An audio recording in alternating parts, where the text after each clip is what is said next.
Hello everyone, मैं आप लोग लिए अनवांटेड ब्राइड का नेक्स्ट पार्ट लेकर के आ गई हूँ। आई नो आप लोग गुस्सा होंगे कि मैं एक बार फिर इतना लेट लेकर के आ रही हूँ, पर एक्चुअली मेरी बहन का बर्थडे था और उन सब में मैं इतना ज़्यादा बिजी हो गई थी। फिर नेक्स्ट डे मैं इतना थक गई थी, इसलिए इतना ये वाला वीडियो जो था वो नहीं लेकर के आ पाई। बट आज मैं लेकर के आ चुकी हूँ और इतना बड़ा वीडियो लेकर के आई हूँ कि आप लोग को आई होप ही अच्छा लगेगा। और आई गेस आज ये स्टोरी जो है वो एंड भी हो जाएगी इसी पार्ट में। तो चलो शुरू करते हैं। और हाँ, शुरू करने से पहले मेरे चैनल को सब्सक्राइब करना, मेरी वीडियो को लाइक करना और प्लीज़ यार मुझे प्यारे प्यारे से कमेंट क्या करो, क्योंकि मुझे आप लोग के कमेंट्स नहीं मिलते तो मुझे लगता है आप लोगों को स्टोरी बिल्कुल भी अच्छी नहीं लग रही है। ओके, मैं नेक्स्ट स्टोरी जो दी ओमेगा आई रिजेक्टेड उसे भी स्टार्ट करने वाली हूँ बहुत जल्द। ये स्टोरी जो है गैस आज ख़त्म हो जाएगी, तो नेक्स्ट टाइम जो है वो नेक्स्ट पार्ट जो आएगा वो उसका आएगा, दी ओमेगा आई रिजेक्टेड का ही नेक्स्ट पार्ट आएगा। तो चलो शुरू करते हैं। हाँ, मेरे चैनल को सब्सक्राइब करना मत भूलना, ये एक प्यारा सा रिमाइंडर था, तो प्लीज़ मेरे चैनल को सब्सक्राइब करो यार।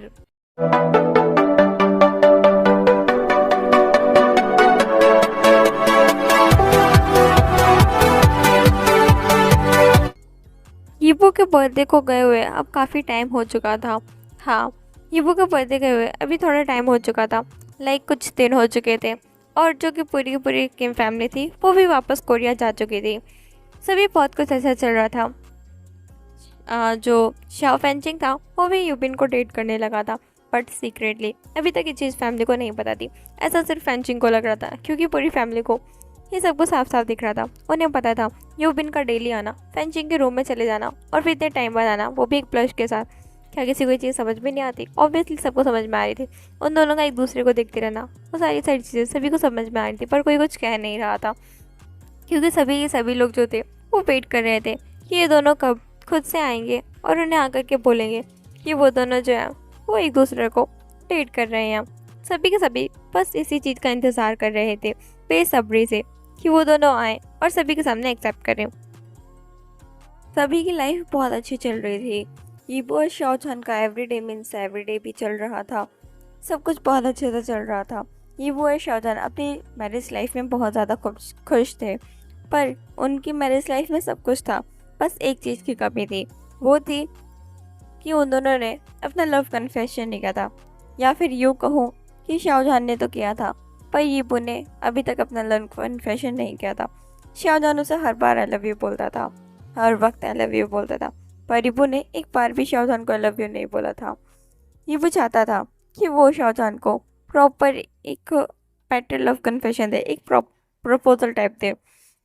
ये यीबू चाहता था, पर यीबू डिसाइड नहीं कर पा रहा था कि उसे कब करना चाहिए। यीबू सोचता ही रहता है, लेकिन जो आज होने वाला है, क्या यीबू ने वो एक्सपेक्ट किया था? नहीं। सब कुछ बहुत अच्छा चल रहा था। सुबह का टाइम था, सभी ब्रेकफास्ट कर चुके थे, सभी अपने काम के लिए आगे बढ़ते। उससे पहले ही उनके मेंशन में वांग फैमिली का आगमन होता है, या फिर यूँ कहूँ कि एंट्री होती है। ये चीज़ शाह फैमिली ने बिल्कुल भी एक्सपेक्ट नहीं की थी कि वांग फैमिली इतनी सुबह सुबह शाह फैमिली में आएगी। वेल, प्रॉब्लम ये नहीं थी कि वांग फैमिली सुबह सुबह शाह मैंशन में आई थी। प्रॉब्लम ये थी कि वो जिस मेंबर के साथ आए थे, उस मेंबर को कोई भी एक पर्सन भी शाह फैमिली का देखना नहीं चाहता था। जी हाँ, वांग फैमिली किसी और के साथ नहीं, यांगजी के साथ आए थे। यांगजी वो वापस आ चुकी थी। ये बात शाह फैमिली को बहुत ज़्यादा खल रही थी कि यांगजी का अब वापस आने का क्या मतलब बनता है, और अगर वो वापस आई भी है तो वो मतलब शाओ मेंशन क्यों आई है। हाँ, पूरी शाओ फैमिली को और यीबू को सभी को पता चल चुका था कि जो यांगजी है वो वापस आ चुकी है। वो कल रात को वापस आई थी, आधी रात को। ये बात वांग हाइक्वेन ने और वांग शाओ साओचेंग ने ये बात सभी को, पूरी शाह फैमिली मेम्बर्स को बता दी थी, मतलब मैडम यू को बता दी थी, और मैडम वहीं और यीबू को बता दी गई थी। उनसे पूरी फैमिली को ये बात पता चल चुकी थी। वो ये चीज़ को एक्सपेक्ट नहीं कर रहे थे कि यांगजी यहाँ पर आएगी, इतना कुछ करने के बाद भी। यीबू जो कि थोड़ा नर्वस था, क्योंकि शाओजान उसे प्यार करता था, यांगजी उसका पहला प्यार थी। यीबू बहुत ज़्यादा नर्वस था कि शाओजान का क्या रिएक्शन होगा, क्या वो यीबू को छोड़ देगा। यीबू अभी कुछ नहीं बोल रहा था। वहीं शाओजान जिसने यांगजी को देखा और उसे टोटली इग्नोर करते हुए अपनी ऑफिस के लिए आगे बढ़ने लगा। वहीं यांगजी उसने शाओजान का हाथ पकड़ लिया। शाओजान उस आगे बढ़ता उससे पहले ही उसने कहा, शाओजान मुझे माफ़ कर दो, मैंने जो कुछ भी किया उसके लिए। शाहजहान कहता है यांगज़ी मेरा हाथ छोड़ो, मुझे काम के लिए जाना है, मेरे पास तुम्हारे जैसे फ्री वक्त नहीं है। ऐसा वो कहता है और अपना हाथ यांगज़ी के हाथ से छुड़क करके वहाँ से चला जाता है। वहीं ये जो था अभी वो एक रिलीफ भरी शायरी करते हैं। वहीं मिस्टर और मिसेस वांग जो कि यीबू की तरफ देखते हैं। यीबू जो था वो कुछ नहीं कह रहा था। मिस्टर और मिसेस वांग यीबू की तरफ देखते हुए कहता है यीबू तुम्हें शाहजहान को छोड़ना होगा। शीबू बहुत ज़्यादा शौक था, वो कुछ नहीं बोलता है। वो पहले सुनना चाहता है कि मिस्टर और मिसेस वांग कहना क्या चाहते हैं, उनका बात मतलब इस बात से उनका मतलब क्या है। मिस्टर और मिसेस वांग यीबू तुम्हें शाहजहान को अभी के अभी छोड़ना होगा। तुम्हारी और शाहजहान की शादी वो पूरी दुनिया को अभी तक पता भी नहीं है। मिस्टर वांग हाँ, पूरी दुनिया के सामने यांगज़ी शाहजहान की वाइफ है। मिसेस शाह और यांगज़ी वो भी शाहजहान से प्यार करती है। मिस्टर वांग यांगज़ी शाहजहान के लिए वापस आई है। तुम्हें शाहजहान को छोड़ना होगा और वैसे भी ये शादी तुम नहीं करना चाहते थे।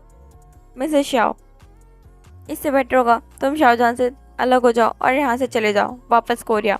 वो जो कि सब कुछ देखते हुए अब बहुत ज़्यादा ज़ोर ज़ोर से हंसने लगता है। ये सब सुनने के बाद, अपने पेरेंट्स की बात सुनने के बाद, वो लोग यहाँ पर यांगज़ी की सिफारिश लेकर के आए थे। वो कहता है कि आप लोग को बस यांगज़ी यांगज़ी यांगज़ी ही देखती है। आप लोगों ने देखा नहीं अभी शाहजहान यांगज़ी के साथ नहीं रहना चाहता।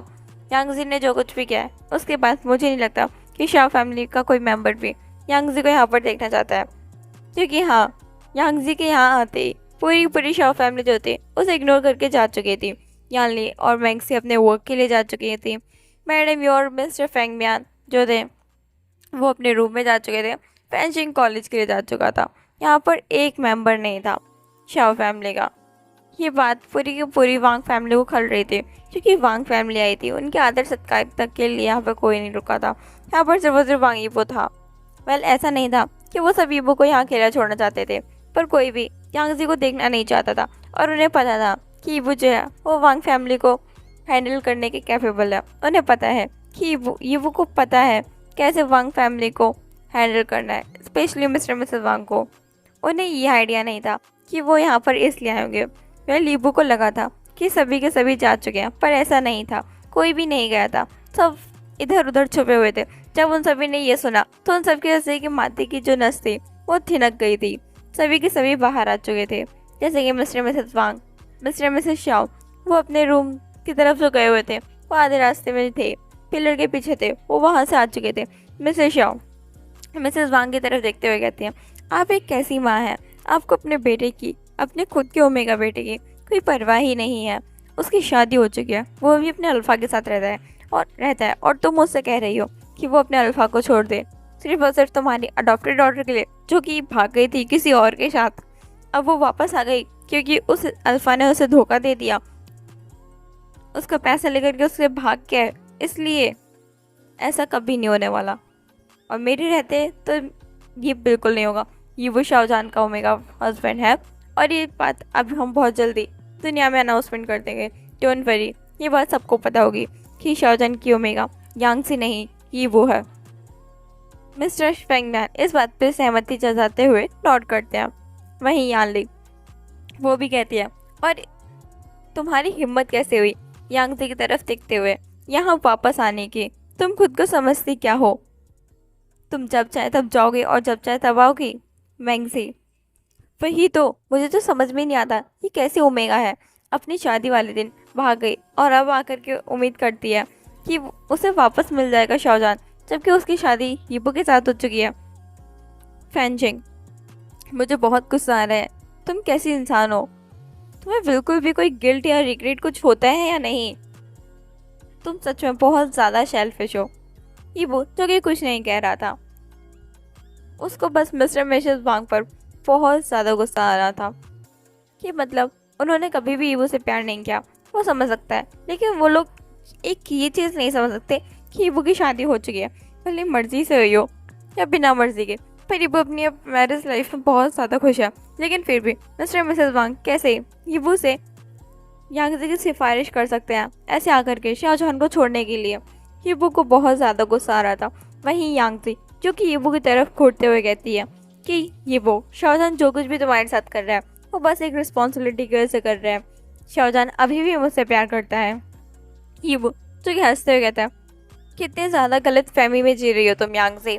अगर वो तुमसे प्यार करता तो वो तुम्हें यहाँ देख करके खुश होता, तुम्हें हक करता, तुमसे तुम्हारा हाल चाल पूछता, ताकि तुम्हें इग्नोर करके चला जाता।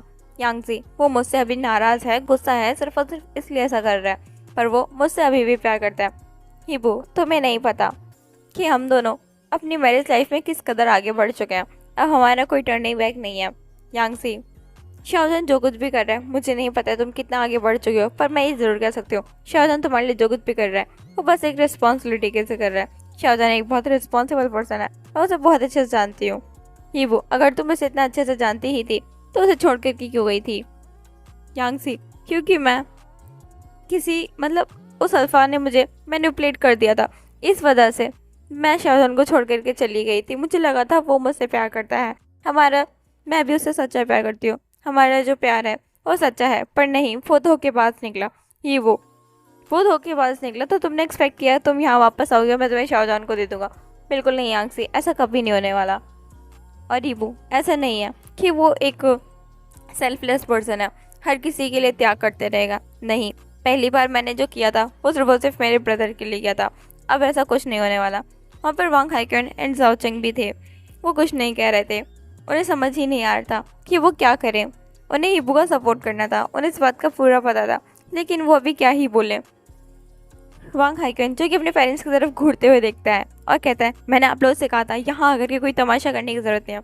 एक्चुअली मिस्टर मिसेस वांग और जो यांगसी थे वो एक अलग कार में आए थे। जब वांग हाइक्वेन को पता चला कि वो लोग यहाँ से निकल चुके हैं तो उसे पता था कि वो लोग शाओ मेंशन के लिए आने वाले हैं। जब मिस्टर मिसेस वांग ने ये बात वांग हाइक्वेन के सामने रखी थी तो वांग हाइक्वेन ने साफ साफ मना कर दिया था कि वो दोनों ऐसा कुछ नहीं करेंगे, वो ईबू की मैरिज लाइफ को नहीं बिगाड़ेंगे। पर नहीं, उन्होंने ईबू की हाइक्वेन की बात नहीं मानी और वो यहाँ आ गए ईबू से सिफारिश करने के लिए।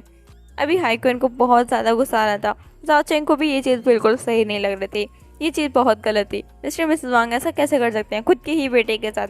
अभी उससे भी बहुत गुस्सा सा आ रहा था, पता नहीं क्यों।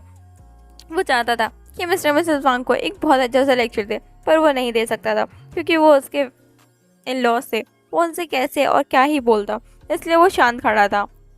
वहीं हाइक्वेन अपने पेरेंट्स की साइड देखते हुए कहता है, आप लोगों ने तो हद ही कर दी, आप लोग पता नहीं क्यों मेरी ईबू को बिल्कुल भी खुश नहीं देख सकते।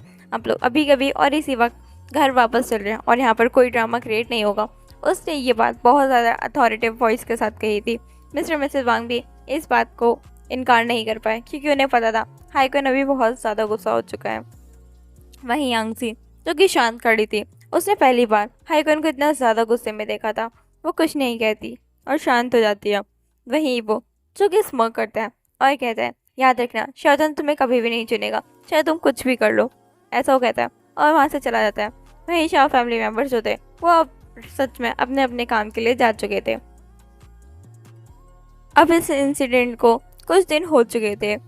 ईबू जिसने यांगजी के सामने ये तो बहुत कॉन्फिडेंस के साथ बोल दिया था कि शाहजहान हमेशा ईबू को ही चुनेगा, यांगजी को कभी नहीं चुनेगा, लेकिन ईबू के दिमाग में अब बहुत सारी चीज़ें चलने लगी थी। जैसे कि यांगजी ने कहा था कि ईबू जो है वो शाहजहान के लिए बस एक रिस्पॉन्सिबिलिटी है। क्या सच में ये सच है? क्या ईबू सिर्फ शाहजहान के लिए रिस्पॉन्सिबिलिटी है? उन दोनों के बीच अब थोड़ी थोड़ी सी दूरियाँ आने लगी थी। ये चीज़ पूरी शाह फैमिली ने भी नोटिस की थी। तो फिर मैडम यू ने डिसाइड किया कि वो ईबू से बात करेंगे इस बारे में। एक दिन किचन में सुबह के टाइम पे ईबू जो था वो फूड कुक कर रहा था। मिसेस शाह जो थी वो ईबू के साथ ही थी। वो कहती हैं, ईबू क्या तुम यांगजी की बातों पे बिलीव कर चुके हो? ईबू जो कि बहुत ज़्यादा कंफ्यूज होता है कि मिसेस शाह ये क्या कह रही है। वो कहता है, मॉम ये आप क्या कह रहे हो? ईबू ना बहुत ज़्यादा एक्सपोज फील कर रहा था। ईबू नहीं चाहता था कि उनकी मैरिज लाइफ को ऐसे हर किसी के बीच में अब डिस्कशन का टॉपिक बन जाए। पर ये बात गलत नहीं थी कि मिसेस शाह जो है वो ईबू से एक बार डिस्कस करना चाहती हैं। मुझे ईबू को पता है कि वो ईबू को और शाहजहान को हैप्पी देखना चाहती हैं। वो ऐसा इसलिए कर रही हैं और शायद अभी भी ईबू को ज़रूरत भी है किसी बड़े की सलाह की, किसी के बड़े के पॉइंट ऑफ व्यू की। ईबू कहते हैं, मुझे समझ नहीं आ रहा माँ कि जानका के लिए मैं सिर्फ एक रिस्पॉन्सिबिलिटी हूँ या वो मुझसे सच में प्यार करते हैं। मुझसे शाह ये सुनती हैं और एक स्माइल करती हैं और ईबू की तरफ देखती हैं। ईबू का चेहरा अपने हाथों में लेती हैं बहुत प्यार के साथ। वो कहती हैं, ईबू तुम्हें क्या लगता है शाहजहान सिर्फ और सिर्फ ये रिस्पॉन्सिबिलिटी की वजह से कर रहा है? शाहजहान जब भी सुबह उठता है वो हर वक्त तुम्हें देखना चाहता है। अगर तुम यहाँ नीचे भी हो तो शाहजहान पागल हो जाता है, पूरे 10 बार तुम्हें चिल्ला चिल्ला करके ऊपर बुलाता है, चाहे उसका गला खराब हो जाए, पर नहीं, उसे हर वक्त तुम चाहिए। अगर तो वो ऑफिस से ही वापस आता है तो वो सबसे पहले तुम्हें देखना चाहता है। अगर तुम नहीं दिखोगे तो वो पूरे मेंशन में तुम्हें ढूंढता फिरेगा, भले ही चाहे वो ऑफिस से कितना ज़्यादा भी थक करके आया हो। उसे हर वक्त तुम्हारे कंफर्ट की चिंता रहती है कि तुम कहीं परेशान तो नहीं हो, या तुम कंफर्टेबल तो नहीं हो, या तुम बोर तो नहीं हो रहे हो। वो हर वक्त तुम्हें ही देखता रहता है। तुम्हें क्या लगता है शाहजहान तुमसे प्यार नहीं करता? ये सिर्फ और सिर्फ रिस्पॉन्सिबिलिटी की वजह से है। ये सुनता है और शॉक्ड हो जाता है। वैसे शाह कहती है, एक बात बताओ, क्या शाहजहान कभी भी तुम्हें तुम्हारी बिना मर्जी के टच करता है? ये वो कहता है नहीं। तो कहते वही तो ये वो हर वक्त तुम्हारा कंफर्ट देखता है, चाहे उसका खुद का कितना मन हो या कुछ भी हो। ये वो जो था वो बहुत ज़्यादा शाय फील कर रहा था मैं शाह की ऐसी बातें सुनते हुए। ये वो का जो फेस था पूरा पूरा रेड हो जाता है। वैसे शाह हंसती हैं और कहते हैं, ये वो कभी भी ये मत सोचना कि शाहजहान तुमसे प्यार नहीं करता। उसकी आंखों में देखना कभी कि तुम्हारे लिए कितना ज़्यादा प्यार होता है। शाहजहान चाहे कभी भी कुछ भी कर रहा हो, पर वो हर वक्त सबसे पहले तुम्हें ही देखना चाहता है, हर वक्त तुम्हें देखते रहना चाहता है। अभी देखना, वो अभी तुम्हारे लिए वापस आएगा। हाँ, अभी शाहजहान जो था वो एक्सरसाइज कर रहा था। एक्सरसाइज करने के बाद फ्रेश अप होकर के शाहजहान जो था वो किचन में ही आ चुका था, हीपो हीपो करते हुए। हीपो जो था उसके फेस पे स्माइल आ जाती है जब वो शाहजहान की आवाज़ सुनता है। मिसेस शाह हीपो के हेड को पैट करते हैं और वहाँ से चली जाती हैं शाहजहान और हीपो को अकेला टाइम देने के लिए। शाहजहान जो था वो किचन में आ चुका था। तब मिसेस शाह जो थी वो बाहर निकल रही थी और वो शाहजहान के पास रुकते हुए कहते हैं, मेरे बोबो का ख्याल रखना, कभी भी उसकी आंखों में एक आंसू नहीं आना चाहिए। शाहजहान जो था वो थोड़ा शौक था ये बातें सुन करके। वही वो जो कि शाहजहान की तरफ ही देख रहा था और कहता है, क्या हुआ जान का, अब मुझे क्यों ढूंढ रहे थे? शाहजहान, क्यों, क्या मैं अपने लिटिल ओमेगा को देख भी नहीं सकता? सुबह तुम क्यों यहाँ पर किचन में आ जाते हो? इतने सारे सर्वेंट्स हैं यहाँ पे काम करने के लिए, फिर भी तुम यहाँ क्यों आते हो? क्या तुम्हें मेरे साथ थोड़ा सा भी टाइम स्पेंड करने में दिक्कत होती है? ये वो जो कि थोड़ा शौक था शाहजहान को ऐसे देख करके। ती सेन शाहजहान जो मतलब कभी इन चीज़ों में पड़ता नहीं था, सभी को पता था कि वो कितना ज़्यादा कोल्ड टाइप पर्सन है, अनरोमांटिक। फिर भी वो ईवो को 2 सेकंड के लिए अकेला नहीं छोड़ सकता। वो ईवो के बिना मेंशन में 2 सेकंड के लिए अकेला नहीं रह सकता। ऑफिस में भी जा करके शाहजहान बस ईवो को ही कॉल करता रहता है हर वक्त कि वो क्या कर रहा है, उसने खाया या नहीं, वो ठीक तो है, हर वक्त उसे कॉल करता रहता है। ये वो सोचता है कि हाँ, मॉम सही कह रही थी, शाहजहान जो है वो मुझसे प्यार करता है, ये सब कुछ रिस्पॉन्सिबिलिटी नहीं है।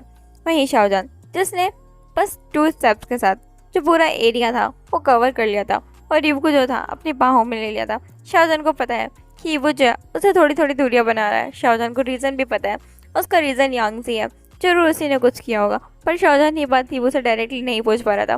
वो बहुत ज़्यादा कन्फ्यूज मतलब ऑकवर्ड सा हो रहा था कि वो ईवो से कैसे पूछे, क्योंकि जो कुछ भी हुआ था पास्ट में वो इतना सिंपल तो नहीं था। इसलिए शाहजहान कभी कुछ नहीं कहता था। वो चाहता था कि ईवो को जो भी प्रॉब्लम है वो एक बार खुद आकर के बताए। वो ईवो को टाइटली हग करता है और ईवो के जो हेड था उसे अपनी चेस्ट में रखता है कंफर्टेबली और कहता है, क्या हुआ वो, क्या कोई प्रॉब्लम है, तुम मुझसे शेयर कर सकते हो। ईवो जो कि स्माइल करता है और कहता है, नहीं अब कोई प्रॉब्लम नहीं है, मॉम ने मेरी सारी प्रॉब्लम सॉल्व कर दी। शाहजहान जो कि नीचे की तरफ देखता है, ईवो की तरफ देखता है और अपने एक हाथ से ईवो की जो चिन थी उसे ऊपर करता है। ईवो जो था अब शाहजहान को ही देख रहा था। शाहजहान वो कहता है, वाह, तो तुम मॉम से सारी बातें शेयर कर सकते हो पर मुझसे नहीं। तुम्हें मुझसे कोई प्रॉब्लम शेयर करने में बहुत दिक्कत होती है पर तुम मॉम के साथ अपनी प्रॉब्लम शेयर कर सकते हो। क्या मैं तुम्हारा अल्फा हस्बैंड नहीं? क्या तुम मुझसे एक बात भी शेयर नहीं कर सकते? ईवो जो कि स्माइल करता है क्योंकि शाहजहान जो था अभी अपनी मॉम से भी जेलस फील कर रहा था। सच में ये अल्फाज ना, इनको कोई नहीं समझ सकता। ईवो कहता है, क्या जानका अब अपनी मॉम से भी जेलस फील करोगे? आपने तो हद ही कर दी। शाहजहान, तो मैं क्या करूँ? तुम मुझसे कभी भी कोई प्रॉब्लम शेयर नहीं करते पर मॉम के साथ हर वक्त प्रॉब्लम अपनी सारी प्रॉब्लम शेयर कर सकते हो। क्या तुम मुझे इतना रिस्पॉन्सिबल या ट्रस्टेबल नहीं समझते? ये वो स्माइल करता है और जो अपने टिप टॉयज था उन पर आता है और शाहजहान के लिप पर एक छोटा सा पैक देता है। ये वो कहता है, नहीं ऐसा कुछ नहीं है, मैं नहीं चाहता मेरा अल्फा जो इतने सारे काम संभाल रहा है उसको मैं एक और स्ट्रेस दूँ। शाहजहान ईवो की तरफ देखते हुए कहता है, ईवो तुम्हारी प्रॉब्लम्स कभी भी मेरे लिए स्ट्रेसफुल नहीं होती। ये बात हमेशा याद रखना। ऐसा वो यीबू के हेड से अपने फिंगर से फ्लिकर करते हुए कहता है। यीबू जो कि स्माइल करता है और कहता है कि ठीक है, आज के बाद ऐसा कभी नहीं होगा, मैं आपके साथ अपनी सारी की सारी प्रॉब्लम्स जो है वो शेयर किया करूँगा। शाओजान कहते हैं दैट्स गुड फॉर यू। सारी की सारी चीज़ें फिर से एक बार ट्रैक पर आ चुकी थी। यीबू ने अब कन्फर्मली डिसाइड कर लिया था कि वो मिस्टर मिसेस शाओ की जो एनिवर्सरी है उसी दिन शाओजान से अपना लव कन्फेशन करेगा। उसके बाद शायद वो शाओजान के साथ अपनी रिसेप्शन रखने का मतलब जो है वो डिसाइड करता है, क्योंकि पूरी शाओ फैमिली जो थी वो यीबू से पूछ रही थी कि रिसेप्शन कब रखा जाए, पर यीबू जो था वो इतनी जल्दी इस चीज़ के लिए रेडी नहीं था। यीबू कहता है कि हम बाद में रख लें तो चलेगा, आप लोग की मैरिज एनिवर्सरी के बाद मैं चाहता हूँ कि मैं आप लोग की मैरिज एनिवर्सरी में सारी काम पर संभालूँ। उसके बाद मिस्टर मिसेस शाओ शायद करते हैं। पूरी फैमिली जो थी वो यीबू के डिसीजन के साथ अग्री करती है, क्योंकि ये सिर्फ यीबू और शाओजान की ही मैरिज थी। यीबू का पूरा हक था इस चीज़ का डिसाइड करने में कि कब उनका रिसेप्शन रखा जाए और कब नहीं, तो उन्होंने इस चीज़ का डिसीजन यीबू पर ही छोड़ दिया था। शाओजान जो था वो यीबू के हर एक डिसीजन के साथ अग्री कर रहा था, उसे कोई प्रॉब्लम नहीं थी जब तक यीबू खुश है तब तक के लिए। यीबू जो था वो आजकल मिस्टर मिसेस शाओ की मैरिज एनिवर्सरी में बहुत ज़्यादा बिजी था, उनके लिए प्रिपरेशन करना और सब कुछ, क्योंकि उस पार्टी में बहुत ज़्यादा बड़े लोग आने वाले थे। हर एक कंट्री से लोग आने वाले थे, बहुत बड़े बिजनेसमैन आने वाले थे, तो इसलिए यीबू जो था वो बहुत ज़्यादा बिजी था। उसके साथ साथ मैंगजी बिजी थी, वांग हाइक्वेन एंड ज़ाओचिंग भी यहाँ पर आ रखे थे, वो भी बहुत ज़्यादा बिजी थे। मतलब ज़ाओचिंग जो था वो भी बहुत ज़्यादा बिजी था प्रिपरेशंस में। सारे अल्फाज जो थे वो परेशान थे, क्योंकि उनके उम्मीदवार के पास कोई और काम नहीं है क्या, हमेशा प्रिपरेशंस में लग जाते हैं, बस उन्हें ही टाइम नहीं देते। शाओजान एंड हाइक्वेन एंड यानली दोनों के दोनों लिविंग रूम में बैठे हुए थे, अपने ओमेगास को देख रहे थे, क्योंकि एक दूसरे के साथ डिस्कशन कर रहे थे क्या मेन्यू रखा जाए, क्या डेकोरेशंस रखे जाएं और कैसे गेस्टों के बैठने का इंतजाम किया जाए, सारी पार्टी में क्या होना चाहिए, जैसे कि कोई भी गेस्ट जो है वो बोर ना हो। वो सारे के सारे जो थे यही प्रिपरेशंस का डिसाइड कर रहे थे। वहीं शाओजान एंड वांग हाइक्वेन एंड यानली वो तीनों बैठे हुए थे। वैसे तो ये तीनों पूरी दुनिया के लिए बहुत ज़्यादा बिजी हुआ करते थे, पर अभी वो अपने ओमेगास के लिए वो फ्री बैठे हुए थे, लेकिन उनके ओमेगास जो थे उनके पास उनके लिए टाइम नहीं था, वो कुछ ज़्यादा ही बिजी थे। वो तीन अल्फाज जो कि हमेशा पूरी दुनिया के सामने बिजी रहा करते थे, जिनके लिए किसी के लिए वक्त नहीं होता था, आज वो वक्त निकाल के बैठे हैं, पर किसी और के लिए, वो भी वेट करते हुए। उन्हें वेटिंग एरिया में बिठा रखा है, ऐसा लग रहा था उन्हें। वो तीनों के तीनों एक दूसरे के साथ एक मतलब जो है वो शेयर करते हैं, फिर शेयर करते हैं, फिर एक दूसरे के साथ बिजनेस रिलेटेड जो बातें थी वो करने लगते हैं। वहीं ये तीनों ओमेगास अपने अल्फाज को देख करके ना एकदम गुस्से में शेयर करते हैं। यीबू, आप तीनों यहाँ पर सिर्फ और सिर्फ बिजनेस की बातें करोगे? एटलीस्ट हमारी थोड़ी मदद ही कर दो। मैंगजी, इससे बेटर है कि आप लोग यहाँ पर नहीं होते, अपने ऑफिस में वर्क करने गए होते। शाओजान, एटलीस्ट तुम लोग हमें मौका दो तब तो ना। यानली, वही तो, आपस में तब से खुद ही लगे हुए हैं क्या करना है क्या नहीं। हाइक्वेन, हमसे तो एक बार कुछ डिस्कस भी नहीं किया। वो तीनों के तीनों ऐसे ही उन सब में जो थी बातें चल रही थी। फैंचिंग कहते हैं वाह इन सब का ही सही है, अपने अपने ओमेगा अल्फाज जो है बहस में लगे ही रहते हैं, हर 2 मिनट में इनकी कोई ना कोई आर्ग्यूमेंट होती ही रहती है। मिस्टर मिसेस शाओ जो थे वही सब कुछ देख करके खुश थे कि चलो उनकी फैमिली जो थी वो वापस एक और बार खुश थे। यांगजी का आने से यहाँ कोई इतना बड़ा चेंज नहीं हुआ था। वहीं जो क्या कहते हैं मिस्टर फेंगम्यान थे, वो सभी को देखते हुए एक रिलीफ भरी चाय लेते हैं कि उनकी लाइफ यीबू के आने की वजह से कितनी ज़्यादा चेंज हो गई है, सब कुछ ठीक हो गया है, उनका रिलेशन ठीक हो गया है, पूरी फैमिली फिर से एक साथ हो गई, हंसते मिलते हुए बातें करती है। वहीं यूबिन जो था वो भी आ चुका था यहाँ पर, उसके साथ साथ वांग हाओशियन और सॉन्गजांग भी आए हुए थे मिस्टर मिसेस शाओ की मैरिज एनिवर्सरी की तैयारियां करवाने के लिए, जिसके लिए यीबू ने ही उन सभी को बुलाया था। यूबिन जो था वो सीधा जाकर के फेंचिंग के पास बैठ जाता है। फेंचिंग जो था वो ये देख करके शॉक्ड हो जाता है। वो कहता है धीरे से, तुम यहाँ क्यों बैठे हो, कहीं और जाके बैठो, सबको पता चल जाएगा। यूबिन कहता है तुम्हें लगता है किसी को पता नहीं चला होगा। सॉन्गजियांग वो कि जो कि हंसते हुए कहता है ऑब्वियसली हम सबको पता चल चुका है, लेकिन वो धीरे से ही कहता है जैसे जैसे वैसे फेंचिंग एंड यूबिन को ही सुनाई दे। फेंचिंग जो था वो शॉक्ड हो जाता है। वो कहता है तुम्हारा कहने का मतलब क्या है। हाओशियन, ऑब्वियसली प्यार किसी की आंखों में छुपता थोड़ी है, वैसा कहता है और जोर जोर से हंसने लगता है। फेंचिंग कहता है चुप हो जाओ, ऐसा वो कहता है और शाय होकर के वहाँ से उठ के चला जाता है। वहीं हाउशन जो कि यीबू की तरफ सीखते हुए कहता है, बताइए मिस्टर शाओ यीबू, हमें क्या करना होगा? सॉन्गजंग कहते, तुमने हम सभी को यहाँ किस लिए बुलाया?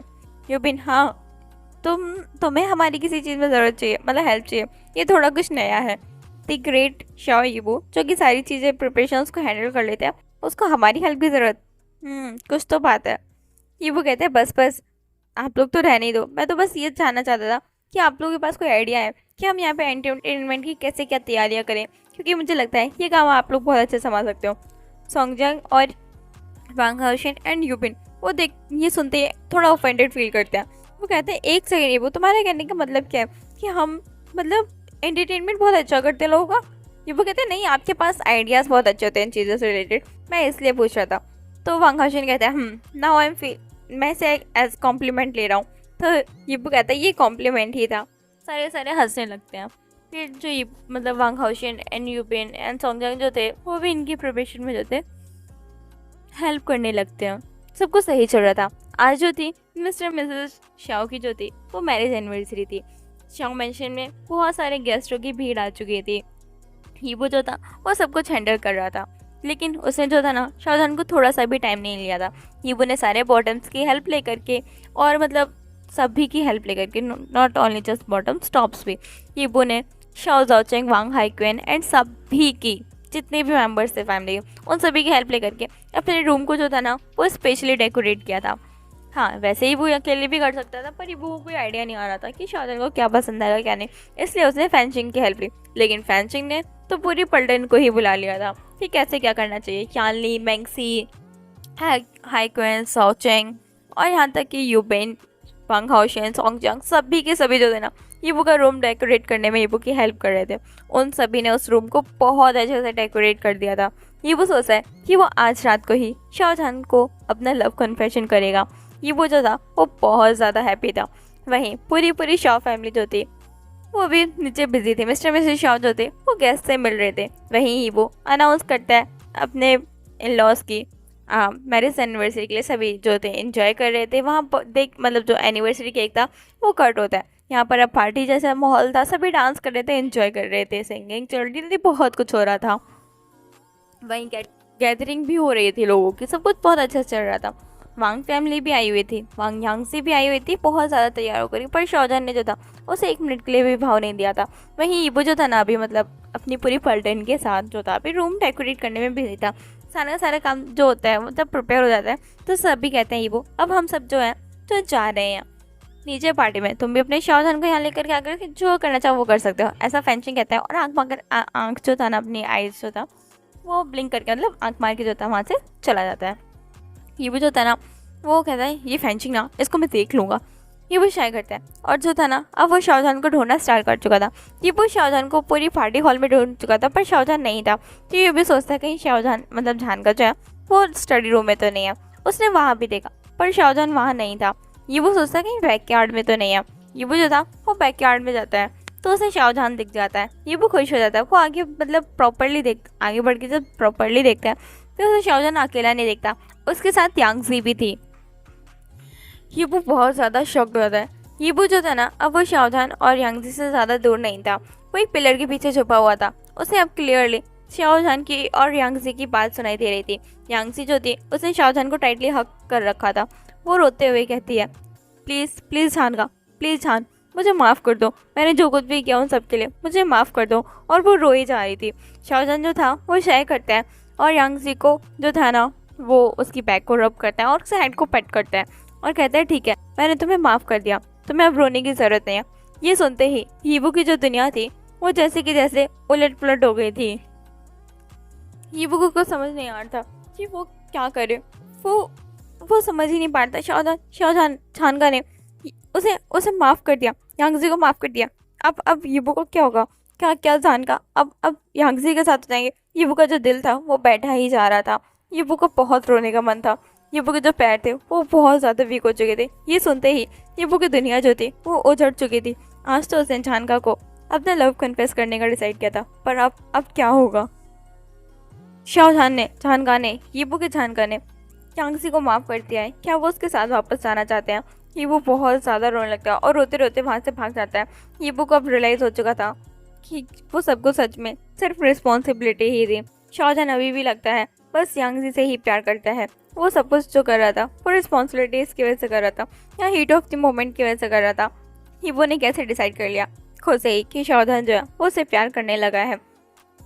कैसे हीबो कैसे डिसाइड कर सकता है सब कुछ? हीबो को बहुत ज़्यादा रिग्रेट हो रहा था। वो सच में इस मैरिज लाइफ में अनवांटेड ही है। उसकी शादी ही जो हुई थी वो एक अनवांटेड मैरिज थी।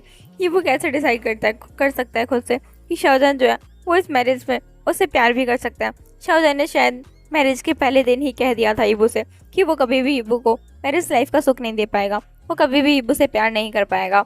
वो उसे सारी रिस्पेक्ट देगा पर कभी भी उससे प्यार नहीं करेगा। हीबो ने तो ये बात पहले से ही बता दी, फिर भी उसने कैसे सोच लिया कि शाहजहान जो उससे प्यार कर सकता है? पर जानगा पहले बता सकते थे मुझे कि वो मुझसे प्यार नहीं करते, वो यांगजी से प्यार करते हैं। यांगजी के वापस आने पे वो मुझसे सीधे सीधे डायरेक्ट ही कह सकते थे कि वो यांगजी के साथ वापस होना चाहते हैं, पर उन्होंने मुझसे ऐसा कुछ नहीं कहा। उन्होंने ऐसा क्यों किया? उन्होंने मेरा दिल क्यों तोड़ा? उन्होंने मुझे इतनी सारी होप्स देने के बाद ऐसे मेरा दिल क्यों तोड़ा? वो मुझसे डायरेक्टली कहते क्या मैं उन्हें छोड़ के नहीं जाता, मैं चला जाता। और अगर वो मुझसे प्यार करते ही थे तो उन्होंने मुझसे कहा ही क्यों कि वो एक मैरिज लाइफ को चांस देना चाहते हैं? हे भगवान, क्या आपको मेरी खुशी बिल्कुल भी बर्दाश्त नहीं होती? मैं मेरे पेरेंट्स के साथ खुश था तो आपने मेरे साथ इतना बुरा कर दिया। मेरी ग्रैंडमा के साथ खुश था, आपने मुझसे मेरी ग्रैंडमा छीन ली, मुझसे मेरे पेरेंट्स छीन लिए। मेरी हंसती खुशती ज़िंदगी को आपने तब ख़राब कर दिया। अब जब मैं शाहजहान के साथ, जब मैंने उम्मीद कर रखी थी कि कभी भी हमारी मैरिज लाइफ एक परफेक्ट मैरिज लाइफ नहीं होगी, मैंने पहले ही उम्मीदें खो रखी थी, तब आपने मुझे शाहजहान को मेरी लाइफ में एंटर होने दिया। शाहजहान और मैं, हम दोनों के साथ जब थोड़ा खुश रहने लगे तो आपने मैं यांगजी को भेज दिया। अब ये सब कुछ क्यों क्यों भगवान क्यों? अगर पहले से ही जानका यांगजी से प्यार करते थे तो उन्होंने क्यों मुझसे कहा कि वो इस मैरिज लाइफ को एक चांस देना चाहते हैं? मैं खुश था, मैं दूर था, मैं खुश था, मैं उनसे दूर से प्यार करता था, मैं तब भी खुश था। पर ये होप्स देने के बाद तोड़ने का मतलब क्या बनता है? क्यों मेरे साथ इतना बुरा होता है? मैंने क्या किसी का बिगाड़ा है? क्यों मुझे एक बार भी खुश होने का हक नहीं? क्यों? हीबो जो था वो जल्दी से पैकिंग कर रहा था, उसकी आंखों से जो थे आंसू से आंसू निकलते जा रहे थे। हीबो शाय करते हैं और वो सबकी निगाहों से बचते हुए एक जो खाली कॉरिडोर था वहाँ से निकल जाता है। हीबो जो था वो जल्दी से कार में बैठता है और वहाँ से जा चुका था। वहीं शाहजहान जो कि यांगजी की तरफ कहता है, नहीं यांगजी, अब मैं तुम्हें कोई चांस नहीं दे सकता, प्लीज़ मैं तुम्हें माफ़ कर रहा हूँ, लेकिन इसलिए क्योंकि तुम सच में इस बात का रिग्रेट करती हो इसलिए। यांगजी, पर क्यों क्यों क्या तुम हीबो से प्यार करते हो? शाहजहान कहता है, प्यार वो क्या होता है? प्यार से बहुत ज़्यादा मैं उससे प्यार करता हूँ। प्यार तो शायद उसके लिए बहुत कम है जो भी मैं उसके लिए करता हूँ, उससे बहुत, ये प्यार तो उसके लिए एग्जिस्ट ही नहीं करता। समझो जैसे कि ये वो मेरी सांस है, ये वो मेरी लाइफ है, सिर्फ प्यार नहीं, not only just love, he is my life. मैं उससे इतना प्यार करता हूँ कि उसके बिना सांस नहीं ले सकता, एक सेकंड भी मैं उससे देखे बिना रह नहीं सकता। हीबो मुझे नहीं दिखता है तो मेरे दिल में एक दर्द उठता है कि हीबो कहीं मुझे छोड़ के तो नहीं चला गया। मैं हीबो को बिना देखे जैसे बहुत ज़्यादा परेशान हो जाता हूँ। जब तक हीबो मेरी आंखों के सामने होता है मेरी दुनिया मुझे बहुत हसीन और खूबसूरत लगती है। जब हीबो मेरी आंखों के सामने नहीं होता है तो मुझे ये दुनिया उतनी ही बेरंग और बेगानी से लगती है, मुझे बिल्कुल अच्छी नहीं लगती।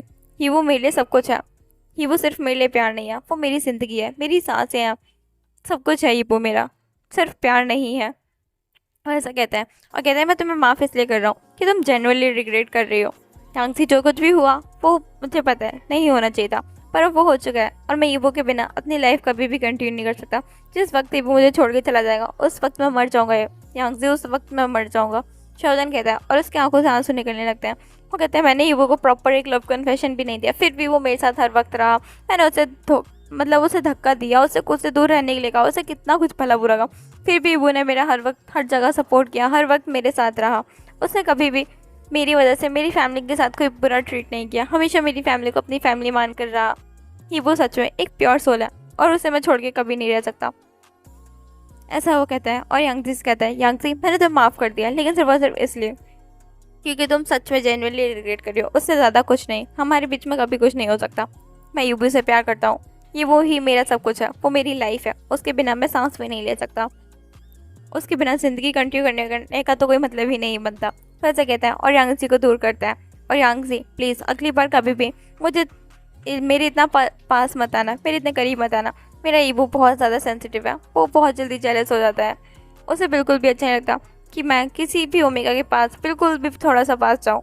ऐसा वो कहता है और उस स्माइल करता है। ये शाहजहान के चेहरे पर जब भी ईबू का नाम मतलब शाहजहान की ज़ुबान पे जब भी ईबू का नाम आता उसके चेहरे पर एक अलग ही स्माइल दिखती। यांगची जो थी वो स्माइल देख करके समझ चुकी थी उसने बहुत कुछ खो दिया है। सच में वो सब कुछ उसका हो सकता था अगर उस रात उसने वो गलती ना की होती, मतलब उस दिन उसने वो गलती ना की होती, अगर वो शाहजहान को छोड़ करके नहीं गई होती तो शायद ये सब कुछ उसका होता, सिर्फ उसका।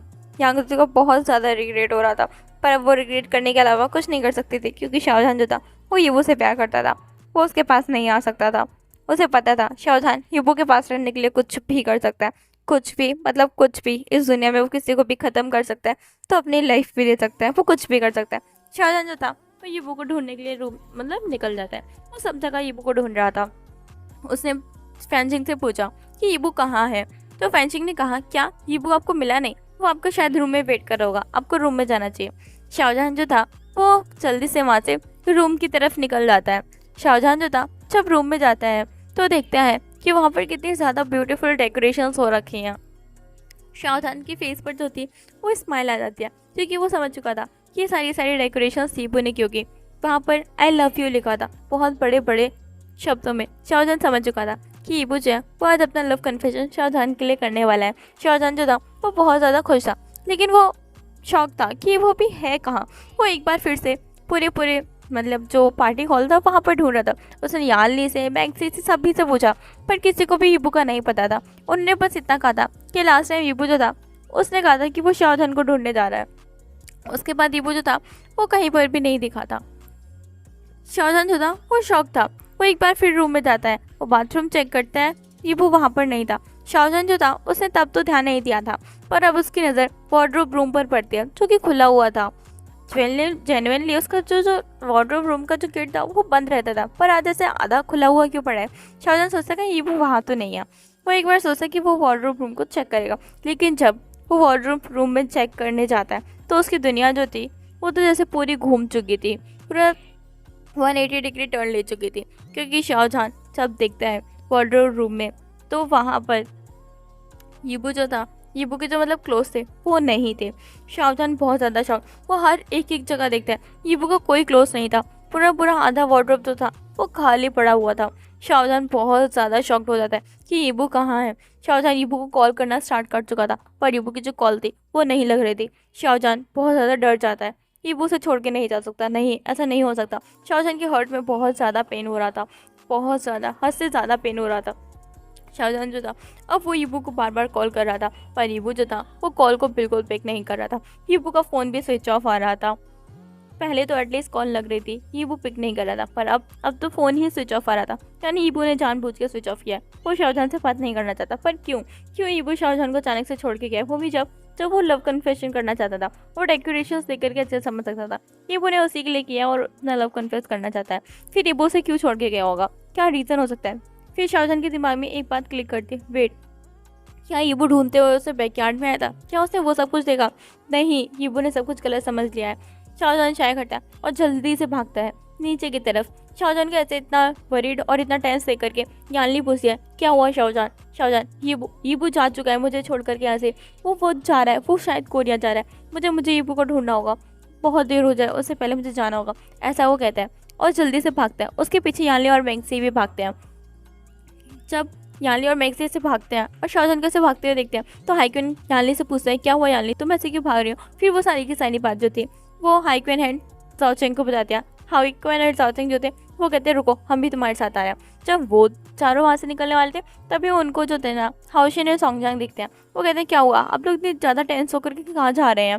तो हाईक्विन जो था वो सारी की सारी बातें, मतलब हाईक्विन एंड जाओचेंग जो थे वो सारी बातें जो थे वो हाओशिन एंड सॉन्गजांग को बताते हैं। तो वो भी उनके साथ चलने के लिए रेडी हो जाते हैं। हाओशिन एंड सॉन्गजांग के पास जो थे यूबिन और फेंसिंग खड़े थे, वो भी जल्दी से उनके साथ जाने के लिए रेडी हो जाते हैं। सभी के सभी जो थे वो यीबू को ढूंढने के लिए निकल चुके थे। सबसे आगे था शाहजहान के पीछे थी यानली और मैंगसी की कार, और उनके पीछे थी वांग हाइकेन एंड जाओचेंग की कार, और उनके पीछे थी यूबिन एंड फेंचिंग की कार, और उनके पीछे थे, मतलब सभी के सभी थे ना वो शाहजहान के साथ निकल चुके थे यीबू को ढूंढने के लिए। शाहजहान जो कि यीबू को ट्रैक कर रहा था, हाँ, शाहजहान ने जो यीबू को ब्रेसलेट दिया था उसमें एक ट्रैकर था, पर लकीली यीबू ने वो जो ब्रेसलेट था वो भी पहन रखा था। शाहजहां इस चीज़ के लिए लकी फील कर रहा था। थैंक गॉड वो ईबू को ट्रैक कर सकता है। वहीं वो सारे के सारे जो थे कॉल के थ्रू एक दूसरे से कनेक्ट थे। शाहजहां से जो था ना अभी हाईक्वेन पूछता है। हाईक्वेन कहता है शाहजहां पर हुआ क्या है, ये वो अचानक से ऐसे कैसे जा सकता है, वो भी जब जब वो आगे कुछ बोल ही नहीं पाता क्योंकि वो ईबू ने जो था वो सीक्रेट रखने के लिए कहा था, तो वो कैसे इस बात को सबके सामने बोल दे। लेकिन शाओचिंग कहता है अब इस बात का कोई मतलब नहीं बनता। शाओचिंग जो था वो जोर से कहते कहता है शाहजहां तुमने क्या किया है, ईबू ने आज अपना लव कन्फेशन करने का डिसाइड किया था, फिर ये सब कुछ क्या हो रहा है। वहीं शाहजहां वो कहता है मुझे लगता है ईबू ने मिसअंडरस्टैंड कर लिया। यानली वो कहती है क्या मिसअंडरस्टैंड कर लिया। जैंगसी वो कहती है शाहजहां तुम हमें कुछ कंफर्म करोगे, कुछ क्लियरली बताओगे हुआ क्या है। शाहजहां जो कि शाय करता है और कहता है यांगजी जो थी वो मुझसे अपनी सारी गलतियों की माफ़ी मांग रही थी। वांग हाउशन वो कहता है तो तुम दोनों अकेले में तो नहीं थे ना। सॉन्गजन कहता है अगर ऐसा हुआ ना शाहजहां मैं सच बता रहा हूँ मैं तुम्हारा खून कर दूंगा। शाहजहां कहता है हाँ यांगसी जो थी वो मुझे बैकयार्ड में लेकर के गई थी। यूबिन कहता है सच में शाहजहां तुम बहुत ज़्यादा स्टूपिड हो, मुझे लगता है जो मुझे आईक्यू मिले है ना वो तुम्हें मिलना चाहिए था। स्टूपिड इंसान हो तुम बहुत ज़्यादा, तुम यांगसी के साथ अकेले कैसे जा सकते हो, वो भी जब फेंचिंग कहता है वो भी जब जब तुम्हें पता हो कि मतलब जो बोबो है वो बहुत ज़्यादा सेंसिटिव है। शाहजहां जो था ना वो बहुत ज़्यादा रिग्रेट कर रहा था, उसकी आंखों से जो था ना आंसू बहे जा रहे थे। शाहजहां कहता है कि मुझे पता है मुझसे बहुत ज़्यादा बड़ी गलती हुई है। तो हाइकन कहता है क्या तुम्हें कोई आइडिया है ईबू कहाँ गया। तो शाहजहां सभी को बताता है कि उसने ईबू को एक जो था ब्रेसलेट गिफ्ट दिया था, उसमें ट्रैकर था और वो ट्रैकर जो है वो ये बता रहा है कि ईबू जो है वो एयरपोर्ट के साइड निकला है। ये बात सुन करके सभी के फेस पे एक रिलीफ आ जाता है। तो जो मतलब फेंचिंग था वो कहते हैं थैंक गॉड जान का कि आपके पास थोड़ा दिमाग तो है। वहीं सभी ने जो था ना अभी तक मिस्टर मिसेस शाओ को इस बात के बारे में बिल्कुल भी इन्फॉर्म नहीं किया था।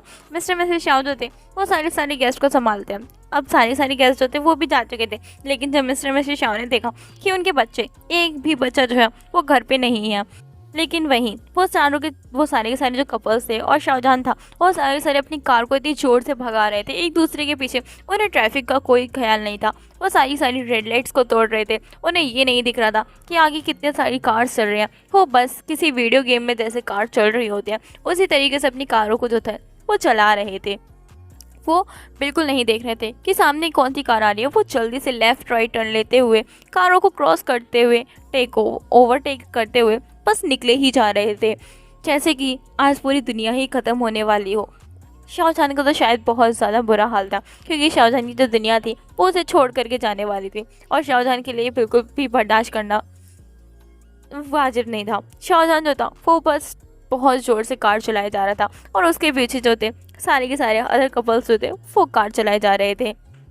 वो शाहजहां का हर चीज़ में सपोर्ट दे रहे थे क्योंकि उनमें से कोई नहीं चाहता था कि ईबू जो है वो मिसअंडरस्टैंड करते हुए यूं ही शाहजहां को छोड़ करके चले जाते हैं। वो सारे जो थे अब एयरपोर्ट पे पहुंच चुके थे। उन सभी ने कार को जल्दी से पार्क किया और वहाँ से एक साथ कार में से निकलते हुए बस ऐसे भागे हैं ना कि कोई कुछ कह ही नहीं सकता। वहाँ पर जितने भी प्रेजेंट लोग थे वो सारे के सारे शॉक थे क्योंकि दुनिया की मतलब चाइना की जानी मानी हस्ती हुई जो थी वो ऐसे भागते हुए क्यों आ रही है, क्या प्रॉब्लम क्या है। शाहजहां जिसने एयरपोर्ट की पूरी मतलब जो हाउशन था उसने एयरपोर्ट पे सभी से बात कर ली थी, मतलब जो एयरपोर्ट था उसमें बात कर ली थी, वहाँ के ऑनर से बात कर ली थी कि वो जो है यहाँ से मतलब कि एक भी एरोप्लेन को भी जो कि कोयटा के लिए उड़ने वाला है उसे ना उड़ने दिया जाए।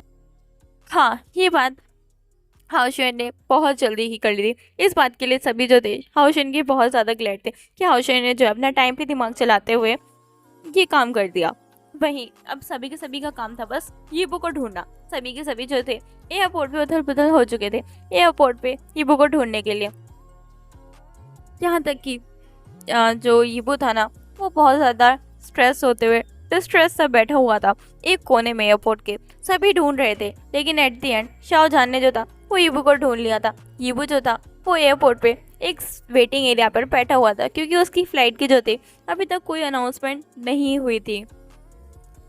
शाहजहां जो था वो ईबू के पास आता है और वहाँ खड़ा हो जाता है। ईबू जो कि नीचे फ्लोर को देख रहा था, उसकी आंखों से आंसू निकल रहे थे। ईबू जो था वो फील करता है किसी की प्रेजेंस को, जब वो फेरोमोन्स को जब फील करता है तो ईबू जो था वो समझ चुका था कि यहाँ पर कोई और नहीं उसका ही अल्फा है। ईबू जो था वो ऊपर दिखता नहीं है, बिल्कुल भी नहीं दिखता है ऊपर, क्योंकि उसे पता था शाहजहान जो कुछ भी बोलेगा शायद वो सबके लिए रेडी नहीं है। ये बुक सोचता है कि झानका को यहाँ पर आने की क्या ज़रूरत थी, बस यही बताने के लिए कि वो यांगजी के साथ रहना चाहते हैं। ये बताने के लिए उन्हें यहाँ आने की ज़रूरत तो बिल्कुल नहीं थी। वहीं शाहजहान जो कि चाय करता है और अपने घुटनों पर आ जाता है ईबू के सामने, क्योंकि ईबू जो था वो एक बार भी ऊपर नहीं देख रहा था और शाहजहान के अंदर अब बिल्कुल भी हिम्मत भी नहीं बची थी। तो वो जो था अपने घुटनों पर आ चुका था। शाहजहान जो था ना उसकी आंखों से बहुत ज़्यादा आंसू निकल रहे थे। ईबू का भी कोई हाल अच्छा नहीं था। वहीं अदर कपल्स वो भी ढूंढते ढूंढते अब सारे के सारे जो थे यहीं पर आ चुके थे, सभी पीछे खड़े थे। वहीं शाहजहान जो कि ईबू का हाथ अपने फेस मतलब ईबू का फेस जो था अपने हाथों में लेता है और कहता है, ईबू तुम ऐसा कैसे कर सकते हो? तुम एक बार मुझसे कंफर्म नहीं कर सकते थे क्या मुझे छोड़ के जाने से पहले? तुम सब कुछ खुद से ही क्यों डिसाइड कर लेते हो? क्यों मुझसे एक बार नहीं पूछते कि मेरी लाइफ में क्या चल रहा है, मैं क्या करना चाहता हूँ क्या नहीं? हाँ, ये गलती मैं पहले ही कर चुका हूँ, सब कुछ पहले खुद से डिसाइड करने का, इसलिए मैं अपने सारे डिसीजन तुम पे छोड़ रहा था। पर ये देखो तुमने क्या किया, तुम भी मुझे छोड़ करके जाने का डिसाइड कर रहे हो। क्या मैं लव डिजर्व नहीं करता? क्यों मुझे सब छोड़ के जाना चाहते हैं? ये वो मुझे नहीं पता कि यांगजी से मैंने प्यार किया था या नहीं किया था। वो मुझे छोड़ के गई थी, मुझे बुरा लगा था, लेकिन जब जब मुझे पता चला तुम छोड़ के जा रहे हो तो मुझे लगा मेरी दुनिया ही तबाह हो रही हो। ये वो प्लीज़ ऐसा मत करो, मुझे छोड़ करके मत जाओ। तुमसे बेहद बहुत ज़्यादा बेइंतहा मोहब्बत करता हूँ। मैं तुमसे इतना प्यार करता हूँ कि तुम्हारे बिना सांस लेना भी मेरे लिए मुमकिन नहीं। ये वो प्लीज़ मुझे छोड़ करके मत जाओ। मैं तुमसे बहुत बहुत ज़्यादा प्यार करता हूँ। क्या मुझसे इतनी बड़ी गलती हो गई है कि तुम मुझे माफ़ नहीं कर सकते? मुझे पता है मुझे यांगजी के पास नहीं जाना चाहिए था, उसकी बात नहीं सुननी चाहिए थी, सारी गलती मेरी ही है। मुझे नहीं करना चाहिए था ऐसा। मुझे आइडिया होना चाहिए था कि यांगजी जो है वो मुझे और तुम्हें अलग करना चाहती है, इसलिए ऐसा कर लिया। पर वो उसने कहा था कि वो बस मुझसे माफ़ी मांगेगी और कुछ नहीं। ईबू के शाहजहान जो था ना वो बिना ईबू की कोई बात सुने बस बोले ही जा रहा था। उसकी आंखों से बहुत ज़्यादा आंसू निकल रहे थे। ईबू जो कि शौक था। हाँ, ईबू की हालत बुरी थी, ईबू रो रहा था, बहुत ज़्यादा रो रहा था, लेकिन शाहजहान उसकी हालत तो सच में बहुत ज़्यादा ही ख़राब थी। जहाँ इंसान की हालत 4-5 दिनों में ख़राब होती है, उसकी बियर्ड्स निकलती हैं टीवी सीरियल्स, मतलब बियर्ड से निकल आते हैं, बाल बाल ख़राब हो जाते हैं, बिल्कुल वैसी ही हालत थी। हाँ, शाहजहान के पास बियर्ड्स नहीं दिख रहे थे, उसकी आंखों से मतलब जो आंसू थे ना आंखों से निकले ही जा रहे थे पानी के जैसे। उसकी आंखें जो थी वो गहरी लाल हो चुकी थी, जैसे उन आंखों में खून उतर आया हो। शाहजहान के बाल, उनका तो क्या ही कहना, जो हर वक्त सेट रहा करते थे, आज अभी ऐसे उथल पुथल हो रखे थे जैसे शाहजहान की ज़िंदगी। ईबू जो था वो शाहजहान को देख रहा था। शाहजहान की जो आंखें थी वो कंटिन्यूसली रो ही जा रही थी, उनसे आंसू ही निकल रहे थे। शाहजहान का तो बस नहीं चल रहा था, नहीं तो वो आश्चर्य में खून के आंसू ही रो करके दिखा देता, क्योंकि उसकी आंखें जो थी ना वो बहुत ज़्यादा लाल थी। शाहजहान की नोज़ पूरी रेड हो चुकी थी, पूरा फेस रेड हो चुका था। शाहजहान वो सांस भी पूरी क्लियरली नहीं ले पा रहा था, क्योंकि वो जब से उसने पता चला है कि ईबू जो है उसे छोड़ के जा चुका है, वो बस भाग ही रहा है, बस ईबू के पाने के लिए। वो उसने 1 सेकेंड भी मतलब रुकते हुए सांस लेने की कोशिश नहीं की कि हाँ वो एक बार अपनी सांस ले ले, वो एक बार अपने मतलब जो है ठहर के लेकिन लंबी सांस ले सके। नहीं, शाहजहान ने एक बार भी अपनी लंबी सांस नहीं ली थी। वो बस ईबू को ही ढूंढने जा रहा था, जैसे उसने सारे वक्त जो थी अपनी सांसें जो थी वो बस रोक दी थी ईबू के लिए। ईबू जो था वो शाहजहान को ही देखे जा रहा था। वहीं शाहजहान रोते हुए बस अपनी सफाइयाँ ही दिए जा रहा था कि ईबू प्लीज़ मुझे माफ़ कर दो, मुझे छोड़ करके मत जाओ। शाहजहान से जो शब्द थे वो भी क्लियरली नहीं रुक पा रहे थे, सिर्फ रोने की वजह से। शाहजहान तो जो था वो रो ही जा रहा था। ईबू जो कि शौक था, वो मतलब वो समझ नहीं पा रहा था कि आज उसने अपना दिन कैसे डिसाइड किया था। उसने सोचा था कि आज वो शाहजहान को लव कन्फेशन करेगा, पर देखो कन्फेशन तो हो रहा है पर उसकी तरफ से नहीं, शाहजहान की तरफ से, और वो भी उस जगह पर नहीं जहाँ पर ईबू ने डिसाइड किया था। सच में गॉड फेथ में क्या ही लिखते हैं, गॉड ही जाने। वही ईबू जो कि रिग्रेट कर रहा था कि उसे इतनी जल्दी आकर के जल्दी में खुद से ही सोच करके ऐसे डिसीजन नहीं लेना चाहिए था। उसे शाहजहान से पहले डिस्कस करना चाहिए था, उसे शाहजहान से पूछना चाहिए था। उसने एक बार भी अपनी लाइफ की प्रॉब्लम शाहजहान से शेयर नहीं की। उसने एक बार भी शाहजहान से ये नहीं कहा कि वो अभी भी इनसिक्योर है यांगजी और शाहजहान को लेकर के। उसने एक बार भी नहीं कहा। अगर उसने कहा होता तो शायद ऐसा कुछ नहीं हुआ होता। आज वो दोनों अपने उस रूम में एक दूसरे के साथ क्वालिटी ऑफ टाइम स्पेंड कर रहे होते, अपना लव कन्फेशन कर रहे होते। पर नहीं, ईबू ने एक बार भी शाहजहान से कंफर्म नहीं किया, एक बार भी कंसर्न नहीं दिखाया कि उसके दिमाग में क्या चल रहा है। पर अब देखो उसकी इस कमी की वजह से, उस गलती की वजह से शाहजहान की देखो क्या हालत हो गई है। ईबू से ज़्यादा हालत बुरी थी। ईबू की भी हालत कोई ज़्यादा अच्छी नहीं थी। ईबू की भी आंखें लाल थी, ईबू का भी चेहरा जो था वो लाल था। यीबू ने भी अपनी सांसें रोक रखी थी, लेकिन जब उसने शाहजहान को ऐसे रोते हुए देखा, एक बच्चे की जैसे रोते हुए देखा, जिससे उसकी जैसे कोई माँ या फिर कोई ऐसी प्रीशियस चीज़ छीनी जा रही हो जिसको वो बिल्कुल भी नहीं छोड़ना चाहता हो, बिल्कुल वैसे ही शाहजहान रो रहा था। यीबू जो था शाहजहान को ऐसे रोते हुए देख करके अब यीबू से नहीं रह जाता है, वो भी अपने घुटनों पे आ जाता है और शाहजहान का चेहरा जो था अपने बाहों में ले लेता है। शाहजहान का जो चेहरा था अपनी चेस्ट पे रख लेता है और उसे पैट करने लगता है। वो कहता है मुझे माफ़ कर दो जान का, सारी गलती मेरी है, ऐसा वो कहता है। और शाहजहान की जो फेस था उसको पूरा मतलब टच करने लगता है, रब करने लगता है। वो जो था ना अब शाहजहान की फेस के हर एक एक कोने पर जो था वो किस कर रहा था। वो शाहजहान को बिल्कुल अकेला नहीं छोड़ रहा था। वो हर जगह शाहजहान की फोरहेड पर, आईब्रोज पर, आईज पर, नोज पर, चिक्स पर, तो हर एक जगह पर चिक्स, तो मतलब चिक्स पे एक जगह ऐसी नहीं छोड़ी थी यहाँ पर यीबू ने किस ना की हो। चिन पर, उसके पूरे फोरहेड पर किस से भर दिया था। यीबू जो था बस शाहजहान को किस ही करे जा रहा था। यीबू ने शाहजहान की नोज़ पर, लिप पर भी पैक किया था। वहीं शाहजहान जिससे अब बहुत ज़्यादा रिलीफ मिल रहा था, उसे ऐसा लग रहा था उसकी खोई हुई सांसें वापस मिल गई हो उसे। वो जो था अब उसके फेस पे एक छोटी सी स्माइल आ चुकी थी, क्योंकि यीबू जो था ना वो बस रोए जा रहा था और शाहजहान को फेस पर बस किसेस करे जा रहा था और सॉरी बोलता जा रहा था, हर किस के साथ एक सॉरी। यीबू कहता है सॉरी सॉरी जान का, मुझे आपको छोड़कर नहीं जाना चाहिए था, सारी गलती मेरी है, मुझे आपसे एक बार पूछना चाहिए था, एक बार आपको बोलना चाहिए था, एक बार आप पे गुस्सा करना चाहिए था, पर मुझे आपको ऐसा नहीं छोड़ के जाना चाहिए था, मुझे अब रियलाइज़ हो रहा है। शाहजहान कहता है हाँ यीबू, तुम मुझे डांटो, मुझे मारो, चाहे मुझ पर गुस्सा करो, बस मेरे साथ रहो, मुझे तुम्हें जो भी पनिशमेंट देनी हो मुझे वो मंजूर है, पर प्लीज़ मुझे ऐसा छोड़ के दोबारा मत जाना, मैं मर जाऊँगा यीबू, तुम्हारे बिना मैं मर जाऊँगा। वो ऐसा कहता है। यीबू जो था वो ना शाय करता है और कहता है मुझे माफ़ कर दो जानका, पर प्लीज़ ऐसे मरने की बात है दोबारा मत करना, वरना फिर मैं सच बता रहा हूँ आपके मरने से पहले ना मैं मर जाऊँगा। शाहजहान कहते हैं नहीं वो तो मेरे होते हुए कभी नहीं मर सकते, मैं तुम्हें कभी कुछ नहीं होने दूंगा, मैं तुम्हें इस चीज़ का वादा करता हूँ, तो और अगली बार ऐसी कोई गलती नहीं होगी, मुझे माफ़ कर दो। ये वो कहता है मैंने आपको माफ़ किया, पर अगली बार ऐसे ऐसे मुझे छोड़ कर के अकेले किसी और के पास मत जाना, मेरा दिल बहुत दुखता है जानका, मेरा दिल बहुत दुखता है। शाहजहान मुझे माफ़ कर दे वो, अगली बार ऐसा कभी कुछ नहीं होगा, मैं तुमसे इस चीज़ का वादा करता हूँ।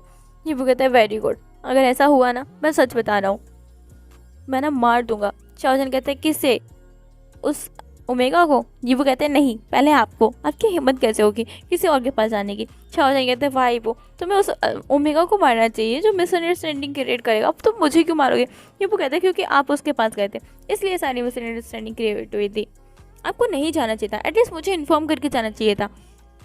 शाहजहान कहता है अच्छा ठीक है, मैं इनसिक्योर ओमेगा, मैं कभी ऐसा कुछ नहीं करूँगा। हिब्बू कहता है इनसिक्योर किसको बोला? शाहजहान कहता है तुम्हें, बस तुमने एक बार मुझे उसे हक करे हुए देख लिया तो तुमने अपने दिमाग में सारी जो है थिंकिंग खुद ही बना ली और खुद ही मुझे छोड़ के आ गए, सारा डिसीजन तुमने खुद ले लिया। हिब्बू कहता है फिर मैं क्या करता, मेरे पास कोई डिसीजन नहीं था, कोई मतलब कुछ रीज़न ही नहीं था वहाँ रुकने का। शाहजहान कहता है इतना बड़ा 6 फुट का तुम्हारा रीज़न है और तुम फिर भी उसे वहाँ छोड़ करके चले आए। ये वो कहता है इस 6 फुट के रीज़न में ना 2 इंच का भी दिमाग नहीं है। शाहजहान कहता है हे तुम्हारे इससे कहने का मतलब क्या है? शाहजहान जो था वो ऑफेंडेड फील कर रहा था, वो कहता मेरे पास बहुत ज़्यादा दिमाग है, तुम्हारे इस 5 फुट के हाइट में 1 इंच का भी दिमाग नहीं है, अगर थोड़ा सा चलाते तो अभी तुम मेरे साथ होते उस रूम में। ये वो कहते क्या आपने रूम देखा था?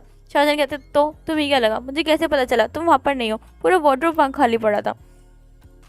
अभी भी मेरा दिल कितना दुख रहा है मुझे पता है। शाहजहान की ऐसी बातें सुन के हिब्बू जो था ना वो थोड़ा स्माइल करता है और एक बार फिर शाहजहान के फेस को जो था ना वो किस करना स्टार्ट कर चुका था, पैंचिंग। वो कहते हैं ठीक है गाइस, मुझे रियलाइज़ हो चुका है मुझे शादी कर लेनी चाहिए और अपने अल्फा के साथ हैप्पीली रहना चाहिए, पर इस चीज़ को तुम मुझे बार बार लाइव दिखाना बंद करोगे। हिब्बू जो था ना वहाँ पीछे देखते हैं तो पूरी पार्लन जो थी वो वहीं पर खड़ी थी। वो कहता है हिब्बू जो था वो कहता है आप सब लोग यहाँ। हिब्बू थोड़ा शॉक्ड हो चुका था, वो दूर हो जाता है शाहजहान से, लेकिन शाहजहान को भी बिल्कुल भी अच्छा नहीं लगा। शाहजहान ने जो था वो हिब्बू की वेस्ट को वापस से खींच करके हिब्बू को अपनी लैप पर बिठा रखा था। वो दोनों के दोनों अभी बैठे हुए थे। शाहजहान का जो फेस था वो हिब्बू की नेक में था, हिब्बू की जो चेस्ट थी मतलब शाहजहान की चेस्ट में हिब्बू की बैक थी। अभी दोनों के दोनों आराम से बैठे हुए थे। वहीं जो हाइक्वेन थे वो कहते बस हिब्बू तुम मतलब शाहजहान तुम ये क्या कर रहे हो, हिब्बू मेरा भाई है, मेरा लिटिल ब्रदर है और मुझे सब कुछ क्या देखना पड़ रहा है तुम्हारी वजह से। शाहजहान तो कहते कम ऑन हाइक्वेन का, ऐसा तो है नहीं कि आप मेरे भाई के साथ सब कुछ नहीं करते। वो ऐसा कहता है स्मोक करते हुए।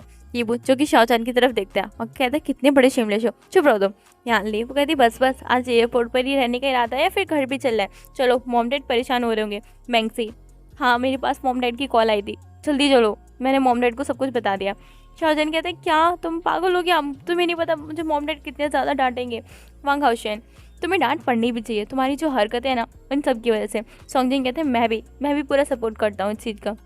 वहीं शाओचान जो कि ईबू की तरफ देखते हुए कहता है, ईबू अगर शाओचान तुम्हें कभी परेशान करे ना तो मैं उसे ऐसी पनिशमेंट देनी चाहिए। मैं तुम्हें बताऊँ तुम्हें कैसी पनिशमेंट देनी चाहिए। मुझे पता है इन अल्फाज को कैसे कंट्रोल में रखना चाहिए। हाई क्वीन मतलब शाओजान जो था ना वो शाओचान की ऐसे बातें सुनते हुए कहते क्या नो वे, तुम कुछ भी नहीं करने वाले ऐसा, तुम ईबू को ऐसी कोई उल्टी चीज़ें नहीं बताने वाले।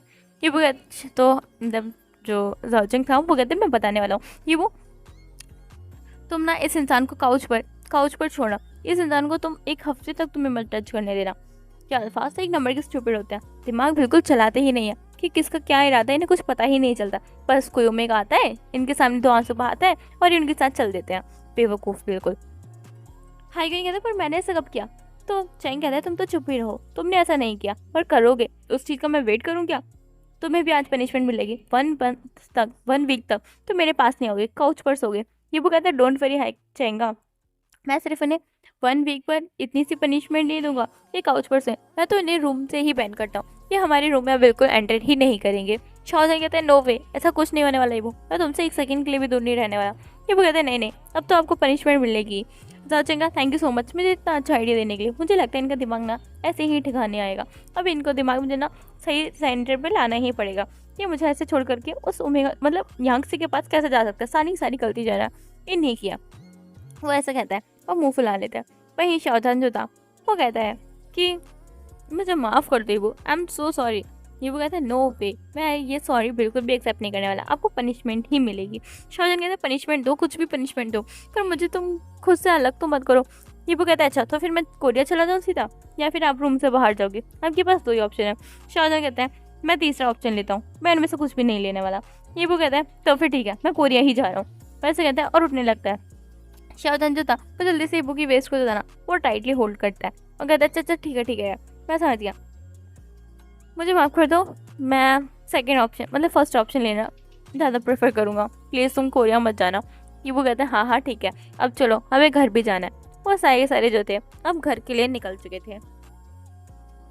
मेंशन में अभी जो थे सिर्फ और सिर्फ mister Mrs Wang and mister Mrs Shao and Yangtze सिर्फ वही प्रेजेंट थे, बाकी सभी लोग जो थे वो जा चुके थे। यांगजी ने जो था वो सब कुछ बता दिया था। मिस्टर मिसेस वांग जो थे वो यांगजी का ही सपोर्ट कर रहे थे, तुमने जो कुछ भी किया है वो गलत नहीं किया है मिस्टर वांग, ऐसा कहते हैं मिसेस वांग। हाँ वही तो, यीबू को ये चीज़ समझनी चाहिए थी कि वो तुम्हारे अल्फा के साथ है, उसे छोड़ करके चले जाना चाहिए था, तुम्हारे सब कुछ करने से पहले, पर नहीं यीबू में था दिमाग ही कहाँ, कभी अगर दिमाग चलाया होता तो आज जो कुछ भी हुआ है वो हुआ ही नहीं होता। मिस्टर वांग छोड़ो, मुझे उस लड़के की बात ही नहीं करनी, बिल्कुल दिमाग ही नहीं है उस लड़के में, कुछ चीज़ें उस लड़के को बिल्कुल समझ ही नहीं आती। ये चीज़ें सुन करके मिस्टर मिसेस शाओ का जो था वो दिमाग बहुत ज़्यादा ख़राब हो रहा था। मिस्टर शाओ कहते हैं तुम लोग को पता ही क्या है ईबू के बारे में। मिसेस शाओ वो कितना प्योर सोल है, जो कुछ भी हुआ बचपन में वो एक एक्सीडेंट था, ईबू की उन सब में कोई गलती नहीं थी, पर फिर भी तुमने हर वक्त उसको ही जिम्मेदार ठहराया उन सब चीज़ों का, हमें सब कुछ पता है अब। ईबू ने जो कुछ भी किया वो एक मिस्टेक थी, एक बच्चा था, उसकी एक जिद थी। मिसेस वांग ने खुद ईबू की उस विश को पूरा करना चाहा था क्योंकि वो ईबू से प्यार करती थी। उन सब में ईबू की क्या गलती? तुम सब कैसे पेरेंट्स हो, तुम दोनों के दोनों से मुझे यकीन नहीं होता कि ऐसे भी इंसान हो सकते हो। हमने तुमसे कितनी सारी एक्सपेक्टेशंस रखे थे, तुम जितना हाइकन और ईबू को मतलब यांगजी को प्यार करते हो, हमें क्या पता था तुम ईबू के लिए इतने ज़्यादा नफरत अपने दिल में लेके बैठे होगे। ईबू की क्या ही गलती थी, वो महज 7 साल का बच्चा था, उसने एक जिद की जिसकी वजह से उसे आज इतनी बड़ी सजा मिल रही है। क्या तुम्हें कभी तरस नहीं आया ईबू के लिए? ईबू उसने कैसे अपनी लाइफ अकेले बिताई है, तुम लोगों को कुछ पता भी है उसकी लाइफ के बारे में? फिर वो लोग ईबू की उस कोरियन लाइफ के बारे में बताते हैं कि ईबू को वहाँ कितना कुछ झेलना पड़ा। ईबू ने जो बातें बताई हैं वो तो महज बहुत कम है, पर ईबू को कितना ज़्यादा टॉर्चर झेलना पड़ा था, कितना कुछ ईबू के साथ हुआ था, कितनी बुलिंग हुई थी, वो सारी बातें जब मिस्टर मिसेस वांग को पता चली तो उनका दिल जो था वो बैठ गया था। उन्होंने ये चीज़ें कभी एक्सपेक्ट नहीं की थी कि ईबू को इतना कुछ झेलना पड़ा होगा। मिसेस वांग जो थी वो अब रोने लगी थी, वो कहती हैं क्या मेरे बच्चों को इतनी प्रॉब्लम झेलनी पड़ी थी?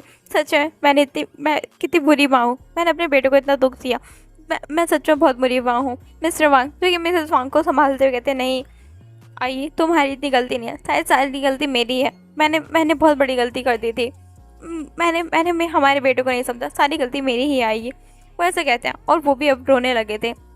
वहीं मिसेस वांग जो थी, मतलब मिसेस शाओ जो थी, वो अब उन लोगों को बिल्कुल नहीं रुक रही थी। वो बहुत कुछ सुनाई जा रही थी कि उन्होंने इबू के साथ कितना बुरा किया है।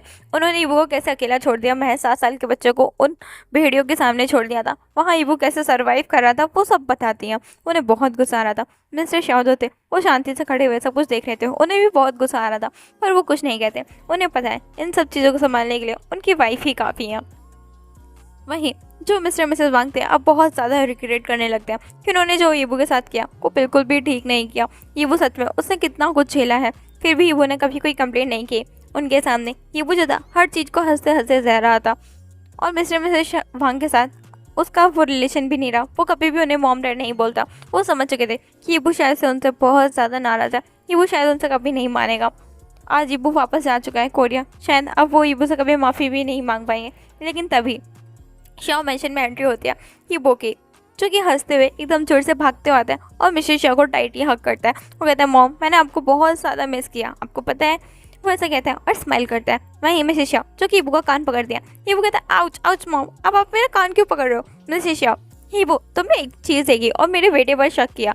मेरे बेटे पे छोड़ो, वो गधा अल्फा बिल्कुल किसी काम का नहीं है। मेरा बेटा 1 नंबर का गधा है। उसे इतना ये नहीं हुआ कि वो तुम्हें अश्योर कर सके, तुम्हारी इनसिक्योरिटीज़ को एक बार क्लियर कर सके, पर नहीं, वो बेवकूफ़ है। उसको तो मैं बाद में देखूंगी, पर उससे पहले तुम्हें देखूँ। तुम यहाँ पर सिर्फ और सिर्फ शाहजहां के लिए रह रहे थे क्या? मैं तुम्हारे लिए कोई मायने नहीं रखती। तुम मुझे मॉम कहते हो पर फिर भी मुझसे बिल्कुल भी प्यार नहीं करते। तुम एक बार में ही मुझे छोड़ के जाने के लिए तैयार हो चुके थे।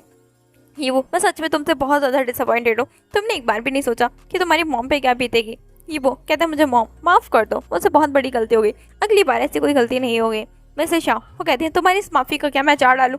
अगर शाहजहां को सब कुछ टाइम पे पता नहीं चला होता और तुम वापस कोरिया जा चुके होते तो मैं क्या करती? मैं तो जी ही नहीं पाती वो तुम्हारे बिना। ये वो कहता है मॉम प्लीज़ मुझे माफ़ कर दो, ऐसे मत बोलो। वो कहती है तुम मिसेस किम से ही ज़्यादा प्यार करते हो, तुम मुझसे प्यार नहीं करते। मैं समझ चुकी हूँ बात को। ये वो कहते हैं नो मॉम ऐसे कोई बात नहीं है। किम मॉम भी मेरे लिए उतनी ही वैल्यू रखती है जितनी आप। ऐसा कुछ नहीं है मॉम, मैं आपसे बहुत ज़्यादा प्यार करता हूँ, ऐसा वो कहता है। और मिसेस जो शाओ थी उनको बहुत ज़्यादा टाइटली हक करता है। यो मॉम प्लीज़ मुझे माफ़ कर दो, ऐसा वो बहुत ज़्यादा बार बार बोली जा रहा था, रिपीट करे जा रहा था। ईबू के दिल में बहुत ज़्यादा दर्द हो रहा था। अभी ईबू नहीं चाहता था अपनी एक और माँ को खोने के लिए। उसने जैसे मिसेस वांग को बचपन में खो दिया था, वो वैसे ही अब मिसेस वांग को दोबारा, मतलब मिसेस शाओ को जो था नहीं खोना चाहता था। उसके लिए मिसेस के और मिसेस शाओ बहुत ज़्यादा वैल्यू रखते थे। वो मिसेस शाओ को बहुत ज़्यादा टाइटली हक करके कहते हैं मॉम प्लीज़ मुझे माफ़ कर दो। मिस्टर शाओ जो थे अब वो भी इसमें पार्टिसिपेट कर चुके थे। वो भी ईबू को डांट रहे थे कि ईबू जो था वो ऐसे कैसे उनको अकेला छोड़ के जा सकता है सभी को। ईबू जो था वो सभी से माफ़ी मांग रहा था। वो कहता था मॉम डैड प्लीज़ मुझे माफ़ कर दो, मुझे लगता है इन सबसे ज़्यादा मैं माफ़ी जिससे मांगना डिजर्व करता हूँ वो आप हो। प्लीज़ मुझे माफ़ कर दो, प्लीज़ एक लास्ट चांस दे दो। मिस्टर शाओ कहते हैं ठीक है ईबू, हमने तुम्हें लास्ट चांस दिया, पर तुम कभी भी अपने मॉम डैड को छोड़ करके नहीं जाओगे। तुम्हें जब भी जो भी प्रॉब्लम होगी तुम मतलब किसी भी टाइम आधी रात को भी हमारे पास आ सकते हो। ईबू जो था वो स्माइल करता है और कहता है मुझे पता है मेरे मॉम डैड, मेरी यू मॉम और मेरी फैंगमैन डैड हर वक्त मेरे साथ देंगे और अपने बेटे को भी पनिश करेंगे। मिस्टर शाओ कहते हैं ईबू कहते हैं कि मॉम मुझे आपके बेटे ने बहुत बुली किया है। ईबू जो था ना एक छोटे बच्चे की तरह से कंप्लेन कर रहा था अभी मिस्टर शाओ से। वो कहती है डोंट वेरी, वो इस अल्फा को ना मैं अच्छे से सबक सिखाऊंगी, इसको देखती हूँ मैं। शाहजहां जो कि मतलब वहाँ पे ऐसे खड़ा था जैसे उसे बहुत बड़ा बेट्रेयल मिला हो। शाहजहां कहता है मॉम आप भी बूबू का ध्यान, मतलब बूबू का साथ हो। मेरी गलती क्या है? सारी मिसअंडरस्टैंडिंग तो इसने खुद ही अपने दिमाग में पका ली थी और फिर खुद छोड़ के चला गया। इसमें मेरी क्या गलती? मिसेस शाओ तुम्हारी ड्यूटी थी कि तुम ईबू को मतलब कंफर्म करो कि तुम उससे प्यार करते हो। तुमने एक तो ईबू के मन में और दिमाग में सिर्फ इनसिक्योरिटी डाली और उसके बाद अब ईबू पे दोष डाल रहे हो। रुको तुम्हें तो मैं बताती हूँ। जो था वो मिस्टर मिसेस शाओ से ना शाहजहां की कंप्लेंट कर रहा था और मिस्टर मिसेस शाओ थे वो शाहजहां को डांटे जा रहे थे ईबू की पूरा का पूरा सपोर्ट करते हुए ईबू का। वहीं मिस्टर मिसेस वांग जो थे वो इन सब चीज़ों को देखते हुए रिग्रेट कर रहे थे कि वो मिस्टर मिसेस शाओ की जगह वो हो सकते थे अगर उन्होंने ईबू को उतना प्यार दिया होता, अगर ईबू को उन्होंने उस टाइम समझा होता जब ईबू को सच में ज़रूरत थी होगी। काश उन्होंने ईबू का साथ दिया होता। मिसेस शाओ जो मिसेस वांग जो थी वो ईबू की तरफ अपना कदम बढ़ाती है। वहीं ईबू जो था वो मिसेस शाओ के पास चला जाता है, उनका हाथ पकड़ लेता है और कहता है मिसेस वांग अगर आप अपने बेटे की यहाँ पर सिफारिश लेकर के आई हैं तो मैं आपको कहना चाहता हूँ कि मैं आपकी बेटी के लिए अपने अल्फा हस्बैंड को नहीं छोड़ने वाला, वो सिर्फ मेरा है और मैं उसी के साथ रहने वाला हूँ। हाँ, मैंने एक बार गलती की, अब वो गलती मैं दोबारा दोहराऊंगा नहीं। और झानका जो है वो सिर्फ मेरे हैं, मैं उन्हीं के साथ रहने वाला हूँ। और अगर आप अपनी बेटी से बहुत ज़्यादा प्यार करती हैं तो उसे आपको पहले ही समझाना चाहिए था कि ऐसे उसे झानका को छोड़ करके नहीं जाना चाहिए था। अब उसने छोड़ दिया है तो अब झानका सिर्फ मेरे हैं, उन पर पूरा हक मेरा है। तो उसे कह देना कि वो दोबारा मेरे और झानका की लाइफ में दखल ना दे। मिस्टर वांग वो भी हिब्बू की तरफ बढ़ते हुए कहते हैं और कहते हैं मिस्टर वांग जो थे हिब्बू की तरफ बढ़ते हुए कहते हैं ये वो ऐसा कुछ नहीं है, हम तो बस, हिब्बू कहते हैं आप तो बस जो कुछ भी हो मुझे कोई फ़र्क नहीं पड़ता, पर याद रखना अब आपकी बेटी और आप लोग मेरी लाइफ में कभी दखल ना दें। वहीं मिसेस शाह वो रोते हुए अपनी नीज पर गिर जाती हैं और कहती हैं हिब्बू मुझे माफ़ कर दो, मैंने तुम्हारे साथ जो कुछ भी किया उन सब के लिए मुझे माफ़ कर दो, प्लीज़ मेरे बच्चा मुझे माफ़ कर दो, मैंने जो कुछ भी किया वो बहुत गलत किया, मुझे माफ़ कर दो, मैं तुम्हारी माँ हूँ हिब्बू, मुझे माफ़ कर दो। मिस्टर वांग वो कहते हैं हाँ हिब्बू प्लीज़ अपनी माँ को और मुझे माफ़ कर दो, हमसे जो कुछ भी हुआ वो सब गलती थी, हमने उस मिसअंडरस्टैंडिंग की वजह से, अपने उस दुख की वजह से, हमने अपने उस सॉरोनेस की वजह से एक बार भी ये नहीं सोचा कि तुम पर क्या बीती होगी, तुमने भी अपनी दादी माँ को खोया था, हमें माफ़ कर दो हिब्बू, हमने जो कुछ भी किया उन सब के लिए हमें माफ़ कर दो, हमें नहीं पता था तुमने कोरिया में मतलब अमेरिका में इतना कुछ सफ़र किया, मतलब आई मीन कोरिया में इतना कुछ सफ़र किया था, उसके लिए हमें माफ़ कर दो हिब्बू, हमें माफ़ कर दो। हिब्बू जो कि मिस्टर मिसेस वांग की साइड ऐसे देख रहा था जैसे उसने पता नहीं क्या ही देख लिया हो, जैसे कि उसने उनके सर पे कोई सिंग देख लिया हो। हिब्बू जो कि मिसेस शॉ की तरफ देखते हुए कहता है कि इनको क्या हुआ है, ये रो क्यों रहे हैं और इन्हें अब एकदम से अचानक से रियलाइजेशन कैसा हो गया। मिसेस शॉ जो थी वो कहती हैं कि मैंने बस इन्हें थोड़ा सा लेक्चर दिया और इनकी बुद्धि जो थी वापस से आ चुकी थी, जो कहीं पता नहीं जाके खो चुकी थी या गिर चुकी थी, पता नहीं। नशी शाह जो थी ऐसा ऑफेंडेड वे में कह रही थी, उन्हें बहुत ज़्यादा गुस्सा आ रहा था इन लोगों देखते हुए भी। वही हिब्बू जो कि मिस्टर मिसेस वांग की साइड देखते हुए कहते हैं मिस्टर मिसेस वांग, वो अभी भी उन्हें मिस्टर मिसेस वांग ही कह रहा था, वो मॉम डैड नहीं कह रहा था। हिब्बू कहता है मिस्टर मिसेस वांग प्लीज़ खड़े हो जाइए, मुझे आप लोग ऐसे देखते हुए पसंद नहीं, मतलब मैं ऐसा पेरेंट्स आपसे नहीं कह रहा हूँ कि आप मेरे मॉम डैड हैं इसलिए आपको कदमों में देखते हुए मुझे पसंद नहीं, पर जो भी है मैं किसी भी एल्डर पर्सन को अपने कदमों में ऐसा पड़ा हुआ नहीं देख सकता, तो प्लीज़ उठ जाइए यहाँ से और अपनी रेपुटेशन को जो है वो अपने साथ लेकर के जाइए, मैं ऐसे आप लोगों को नहीं देख सकता प्लीज़। और हाँ, दोबारा मेरी ज़िंदगी में कभी दखल अंदाजी मत देना, अपने बेटे को लेकर के आप जा सकते हो। मिसेस वांग हिब्बू प्लीज़ हमें माफ़ कर दो बच्चा, क्या क्या तुम अपनी माँ को एक बार माफ़ नहीं कर सकते। मिस्टर वांग हाँ हिब्बू मैं तुम्हारा डैड हूँ, क्या तुम अपने डैड को एक बार माफ़ नहीं कर सकते। हिब्बू कहते क्या क्या माँ क्या डैड क्या मॉम डैड, आप लोगों ने जब मुझे छोड़ा था महज 7 साल का था मैं, उस टाइम आप लोग का ख्याल नहीं आया कि मैं आपका बच्चा हूँ, एक बार भी ख्याल नहीं आया कि मैं अपने 7 साल के बच्चे को यहाँ छोड़ करके जा रहा हूँ। मैंने भी अपनी ग्रैंड माँ को खोया था, पर नहीं, आप लोग को तो बस अपना दुख दिखा था, मेरे दुख का क्या, मैंने अपनी दादी खो दी थी, सिर्फ दादी ही नहीं मैंने तो अपना पूरा परिवार खो दिया था। बस मेरे परिवार में एक हाई क्वीन का बच्चे थे, वहाँ मेरी ज़िंदगी कितनी बदतर थी मुझे पता है, लोग मुझे कितना वहाँ के बच्चे थे बुली किया करते थे, मुझे कितना मारते थे, मेरे शरीर पर एक दिन ऐसा नहीं जाता था सब निशान नहीं हुआ करते थे, मुझे मैं कितना टॉर्चर झेलता था मुझे पता है। मैं टीचर से कंप्लेंट भी करता, पर टीचर्स मुझे मतलब ऊपर ही देखते थे, उन्होंने कभी भी मेरे क्लोथ उतार के नहीं देखा कि मेरी पूरी बॉडी पर कितने निशान हैं, कभी नहीं देखा। उन्होंने बस मेरा चेहरा देखा, मेरे हाथ देखे बिल्कुल सही थे, उन्हें लगा मैं झूठ बोल रहा हूँ, कभी भी उन्होंने इस चीज़ के जैसे तहकीकात नहीं की। क्लास के बड़े बच्चे तो मुझे बुली किया करते ही थे, सीनियर्स किया करते थे, मुझे मेरी क्लास के बच्चों ने भी बुली करना स्टार्ट कर दिया था। मैं वहाँ पर इतना अकेला पड़ चुका था क्योंकि मैं चाइना से गया था, वो मुझे बिल्कुल भी एक्सेप्ट नहीं करना चाहते थे कोरिया में, वो सब मुझे बुलिया करते थे उस बोर्डिंग स्कूल में। मैं बिल्कुल भी अपनी ज़िंदगी सुकून की नहीं बिता पाया था जब तक मेरी लाइफ में किम ब्रदर्स ने एंटर नहीं किया था। मैंने मेरी लाइफ में हमेशा दुख झेले हैं और किम ब्रदर्स जो थे वो बहुत टाइम बाद मेरी लाइफ में आए थे, जब मैं 9th स्टैंडर्ड में पहुंच चुका था। आप लोग समझ रहे हैं उस टाइम पे मैं कितने साल का था, उस टाइम मैं 15 साल का था जब मैं 9th स्टैंडर्ड में था। 7 साल से 15 साल की उम्र में आप समझते हैं कितना गैप होता है, 8 साल, पूरे 8 साल मैंने टॉर्चर झेला है। आप लोगों को क्या ही पता है मेरी लाइफ के बारे में, तो प्लीज़ आप लोग रहने दीजिए, आप लोग ये माफ़ी डिजर्व नहीं करते, ऐसा वो कहता है और जाने लगता है। वहीं मिसेस वांग जो थी वो ये का हाथ पकड़ करके रोने लगती है। वो जो थी ना वो प्रॉपर वे में टूट चुके थे। मिस्टर वांग जो थे वो भी रो ही रहे थे, उनका भी कोई अच्छा हाल नहीं था, पर वो अपनी वाइफ को संभालने की कोशिश कर रहे थे।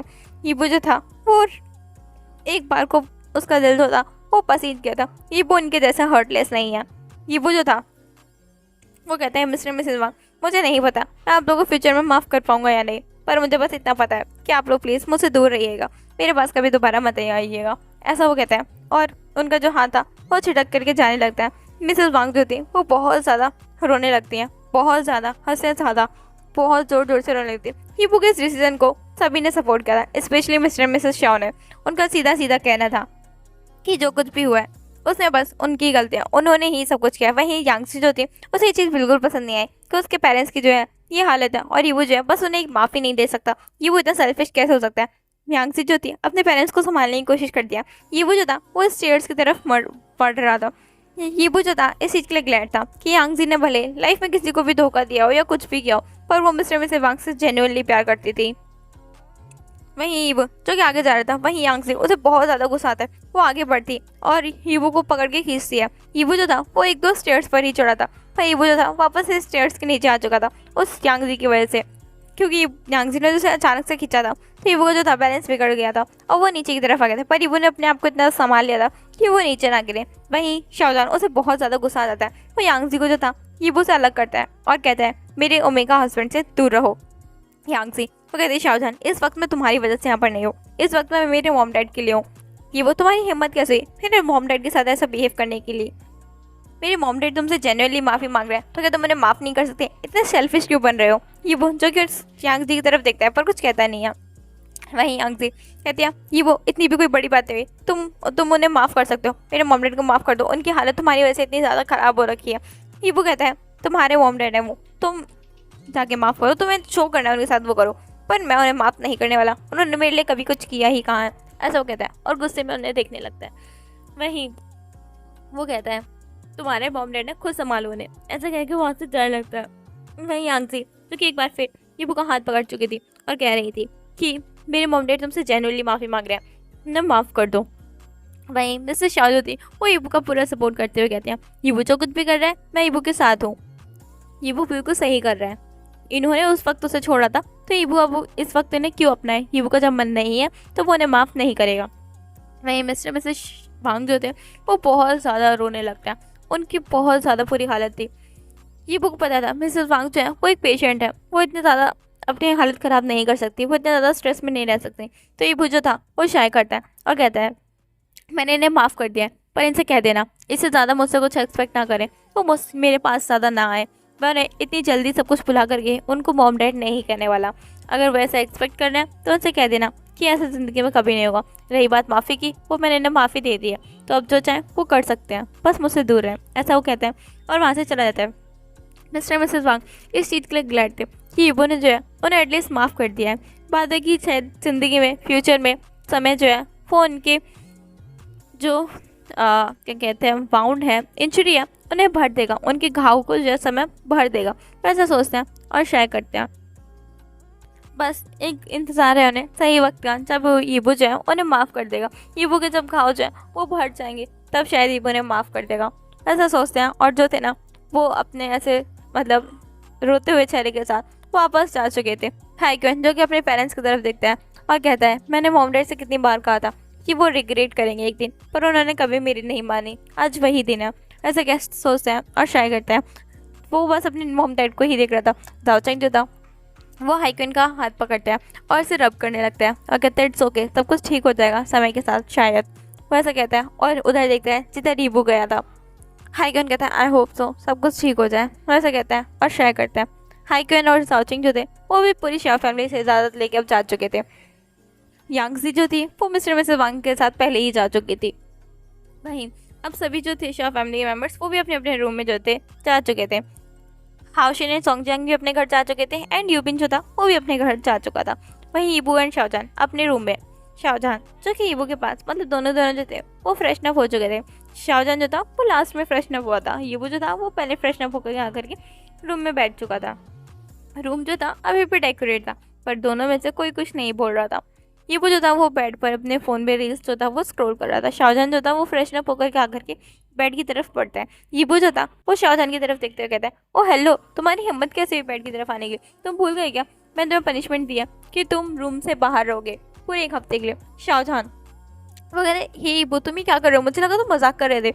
ईबू कहते नहीं मैं मजाक बिल्कुल नहीं कर रहा था, तुम रूम से बाहर रहोगे। शाओजान कहता फिर तुमने मुझे रूम में एंटर क्यों करने दिया था। ईबू कहते हैं फ्रेशन अप होने के लिए, अब तुम फ्रेशन अप हो गए, अब तुम यहाँ से दफा हो। शाहजहान जो था वो बहुत ज़्यादा डर जाता है, उसके फेस पर एक हॉरिफाइड एक्सप्रेशन दिख रहा था। शाहजहान कहते हैं यीबू ऐसा कुछ नहीं होने वाला, मैं यहाँ से बिल्कुल नहीं जाने वाला, वो ऐसा कहता है। यीबू जो था शाहजहान के ऐसे एक्सप्रेशन देख करके बहुत ज़ोर ज़ोर से हंसने लगता है। शाहजहान जो था वो रिलैक्स हो चुका था, क्योंकि यीबू जो था वो मजाक कर रहा था। शाहजहान कहता है तुम मुझे ना एक दिन हार्ट अटैक ही दे दोगे।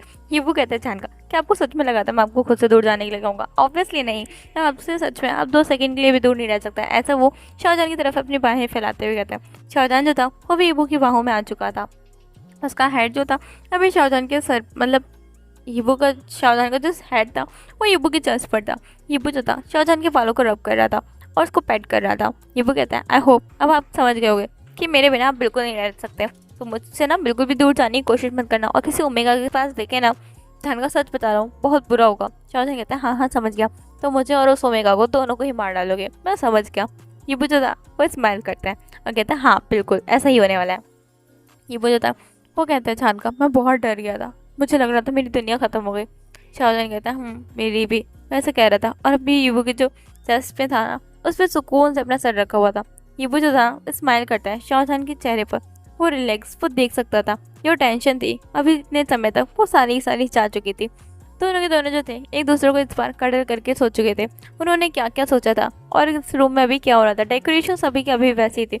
यीबू जो था वो डेकोरेशन को देख रहा था, वहीं शाहजहान जो था वो यीबू को देखते हुए ऐसे फील कर सकता था। शाहजहान जो था वो उठता है और यीबू को उठा के बिठाता है और कहता है तो शुरू करें। यीबू कहते हैं क्या? शाहजहान कहता है जिस चीज़ के लिए तुमने इतनी सारी डेकोरेशंस की थी वो करें। यीबू कहते हैं पर अब, शाहजहान कहते हैं अब क्या, हम दोनों साथ में हैं, डेकोरेशंस जहाँ हो रखे हैं फिर हम ये सब कुछ क्यों छोड़ें, हमें सब चीज़ का फ़ायदा उठाना चाहिए, ऐसा वो कहता है और स्माइल करता है। यीबू जो था वो भी स्माइल करता है। यीबू जो था ना वो कहता है जान का आई लव यू। शाहजहान जो था वो स्माइल करता है और वो भी कहता है आई लव यू, और उनका एवरीडे एवरी मील्स फिर से स्टार्ट हो चुका था। जब से यांगजी आई थी उन दोनों के बीच में सब कुछ नहीं हो रहा था। शाहजहान जो था वो भी अवॉइड कर रहा था इन चीज़ों को, और यीबू भी, क्योंकि दोनों जो थे वो क्लियर माइंड के साथ नहीं थे। अब उन दोनों का माइंड भी क्लियर था और वो भी। शाहजहान जो था वो गिल्टी फील कर रहा था उस टाइम पे, क्योंकि जो कुछ भी उसने यीबू के साथ किया था उस टाइम पे यांगजी की वजह से, उस वजह से वो बहुत ज़्यादा गिल्टी फील कर रहा था और यीबू के साथ कंटिन्यू नहीं कर पा रहा था। वहीं यीबू जो था वो उसके मन में कुछ डाउट्स थे, उसके मन में क्लियरिटी नहीं थी, इसलिए वो सब कुछ कर रहा था। पर अब ऐसा कुछ नहीं है। भी की लाइफ फिर से एक बार ट्रैक पर आ चुके थे। यीबू जो था वो शाहजहान के साथ हैप्पी रहने लगा था, उनका एवरीडे मीन्स भी चलता था और अब उनकी लाइफ जो थी बिल्कुल ट्रैक पर आ चुके थे। उन्होंने रिसेप्शन भी रखा था, पूरी दुनिया के सामने ये दिखा दिया था कि यीबू ही शाहजहान का ओमेगा है। उन्होंने पूरी दुनिया को सबको सच बता दिया था। अब सब कुछ सही चल रहा था। सभी को इतना पता चल चुका था पूरे वर्ल्ड में कि मिस्टर शाओ अगर किसी से डरते हैं तो वो उनका ओमेगा था, क्योंकि यूवी बस एक बार चिल्ला दे और शाहजहान जो था वो बस वहीं पर स्टिल हो जाता। वो यीबू के आगे बिल्कुल भी कोई आर्ग्यू नहीं करता। यीबू ने अगर कह दिया कि सूरज वेस्ट से उगता है तो बस वेस्ट से ही उगता है, बिना किसी डाउट के। शाहजहान यीबू की हर बात मानता था। अब सब कुछ सही चलने लगा था। उन लोगों की लाइफ बिल्कुल ट्रैक पर आ चुकी थी। यही होता है स्टोरी का हैप्पी दी एंड।